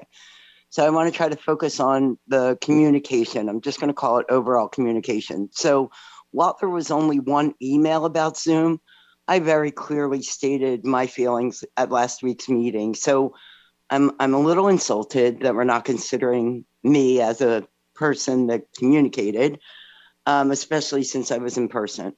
I really think from when we talk all about inclusivity and equity and trying to get our community and being transparent and all of those words that we kind of throw around, like this is a place where we can make them meaningful. You have parents that can't get here. I'm sorry that the community isn't reaching out more. That makes me really sad. You have parents that can't get here. They we all know the reasons. I'm going to let it go there. But from an equity perspective, we're not doing ourselves any justice. In continuing to speak about communication, I would, with regard to the fact that really the only way, if we continue this place of stopping Zoom, the only way we're going to continue to communicate to the board is either through committee meeting, through board meeting, or through email. I would suggest that perhaps we look at spreading out the committee meetings or leaving more time between. I'm not sure who said people weren't interrupted or not allowed or stopped from commenting. I have been in several committee meetings, and it's all due to timing, and people are tired, and I get that, where we have stopped the commenting. Since we've gone to this formal format where comments can only be at the beginning and end, we have been stopped from commenting. I've been stopped from commenting. So, I would hope that you get more community involvement. I don't know why Zoom is going to exist for board members and on snow days for kids. If my kid has to call in on a snow day to Zoom to learn their lessons, why can't our community make that available to us? It's 2022. I mean, the technology's there. I really would like to see what it really takes, right? We've gone through this route before. I don't know how else to describe that. I'm going to stop there. Thank you.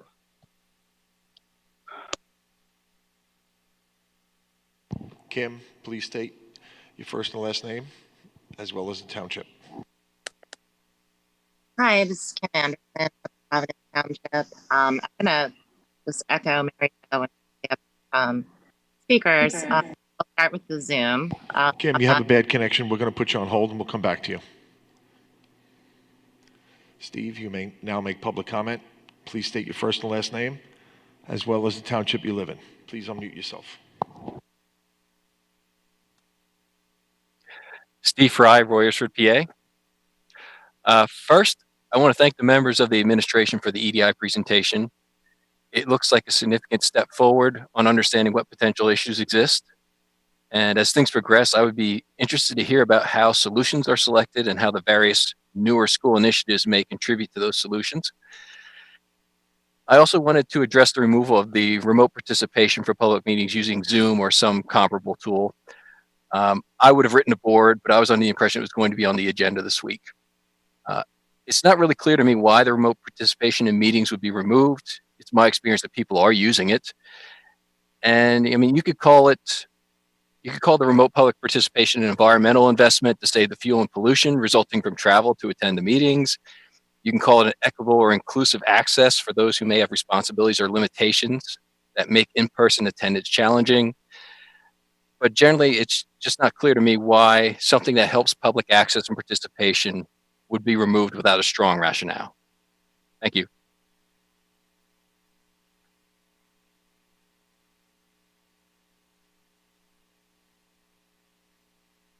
Kim, we're going to try it again. Please unmute yourself, state your first and last name, as well as your township.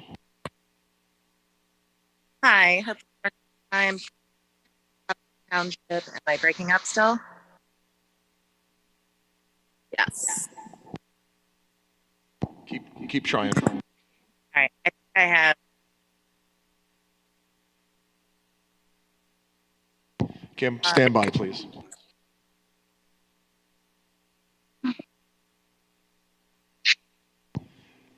Teresa, please state your first and last name, as well as the township you live in. Please unmute yourself. Good evening, just two quick things. One, Zoom, I also did not get this email the board, but as a working parent with 2 elementary school age children that have to travel for work, I will say I do really appreciate having Zoom for school board meetings. sometimes I can attend in person like I did tonight, but I can't stay until 11 o'clock at night. So I still wake up early. So I do appreciate it. So I echo some of the comments. that some of the Teresa, others said. please stand by. We're going to try another caller. Stacy, please state your first and last name as well as the township you live in.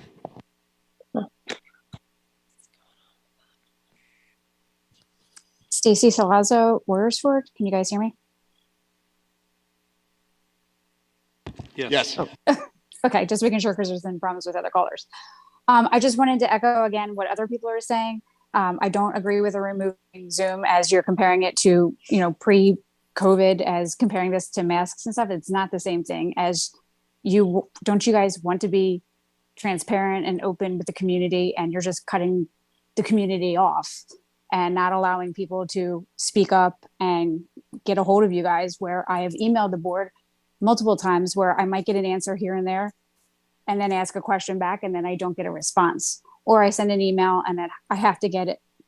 I have to speak at a committee meeting about something else.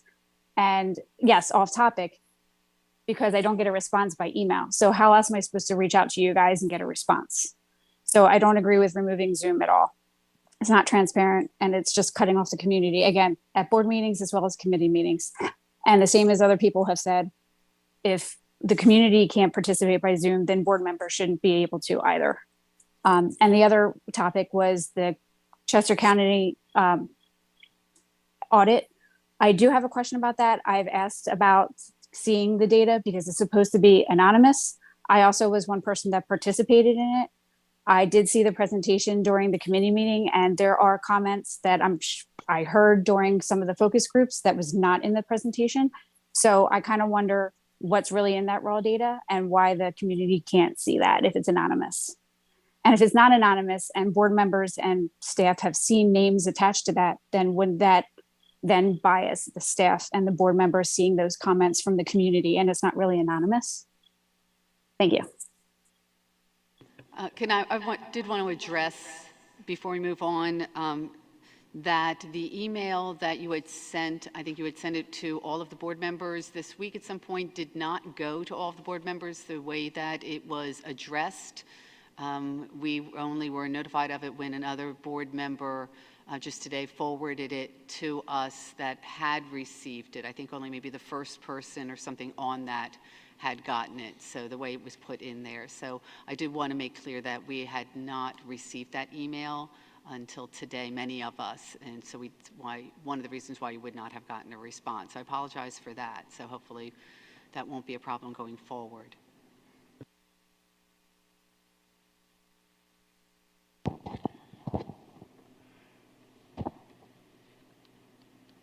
Anne Marie, please state your first and last name as well as the township you live in. Please unmute yourself. Hi, my name is Anne Marie Holstein. I live in the Upper Providence Township.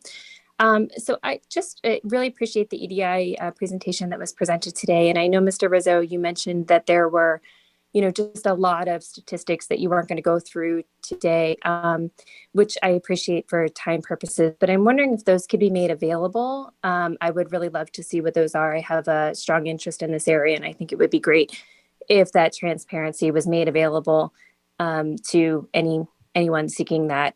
And I know we're sort of echoing this, but as a parent that travels pretty extensively for work, I really appreciate the Zoom format, and I'm hopeful that this will continue. I think in October there are 5 weeks, and of those 5 weeks in October, I am traveling every Monday. So just want to say thank you for that consideration, and looking forward to getting those statistics that were presented in the EDI presentation, and really appreciate everyone's support and help tonight. Thank you.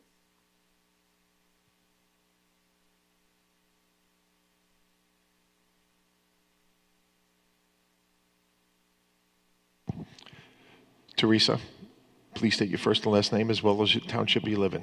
Please unmute yourself. Can you hear me now? Yes. Okay, great. Teresa Westwood, Royersford, PA. So just two quick things. One is Zoom, which a few other people mentioned, like the woman before me full-time job. I travel for work. I have 2 elementary school age children. So I do appreciate Zoom. I do try to come in person when I can, but some evenings like tonight, I can come for part of it, but I can't stay till 11 o'clock at night. So it's nice to have the option to have the access when it's needed. The second thing is around the inclusive excellence presentation. I also found it really helpful and was looking forward to the meeting. And it's one of the reasons I came in person for part of the meeting today. A few observations in some of these were mentioned. One, I think it's helpful to see the goals. It'd be really helpful to see quantitative metrics for some of these goals and understand how we're having ownership and accountability for achievement of those metrics.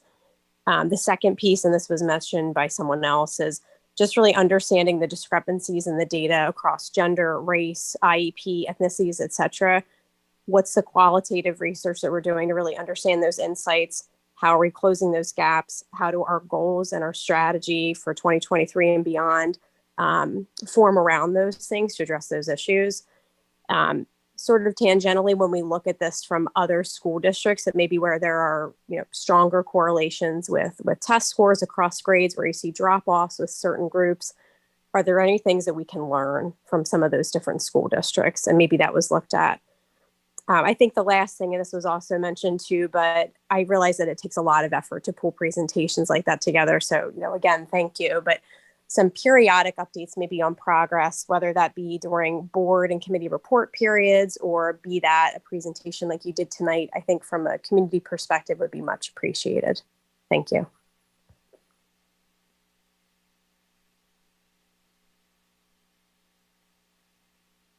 Kim, please state your first and last name as well as the township you live in. Please unmute yourself.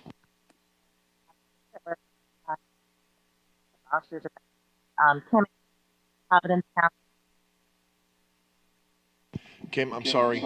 The cell phone connection is very sporadic. We apologize. All right, and we would ask that person if they could email the board, and we would really be interested in being able to hear what they have to say. So thank you very much for that. Are there any other comments? No other hands raised out on Zoom? I did want to say that the people who do have the ability to watch live stream when Zoom is not available would just be the ability to participate by calling in at meetings. So if there is no more public to be heard, is there a motion to adjourn? Motion. Second. Meeting is adjourned.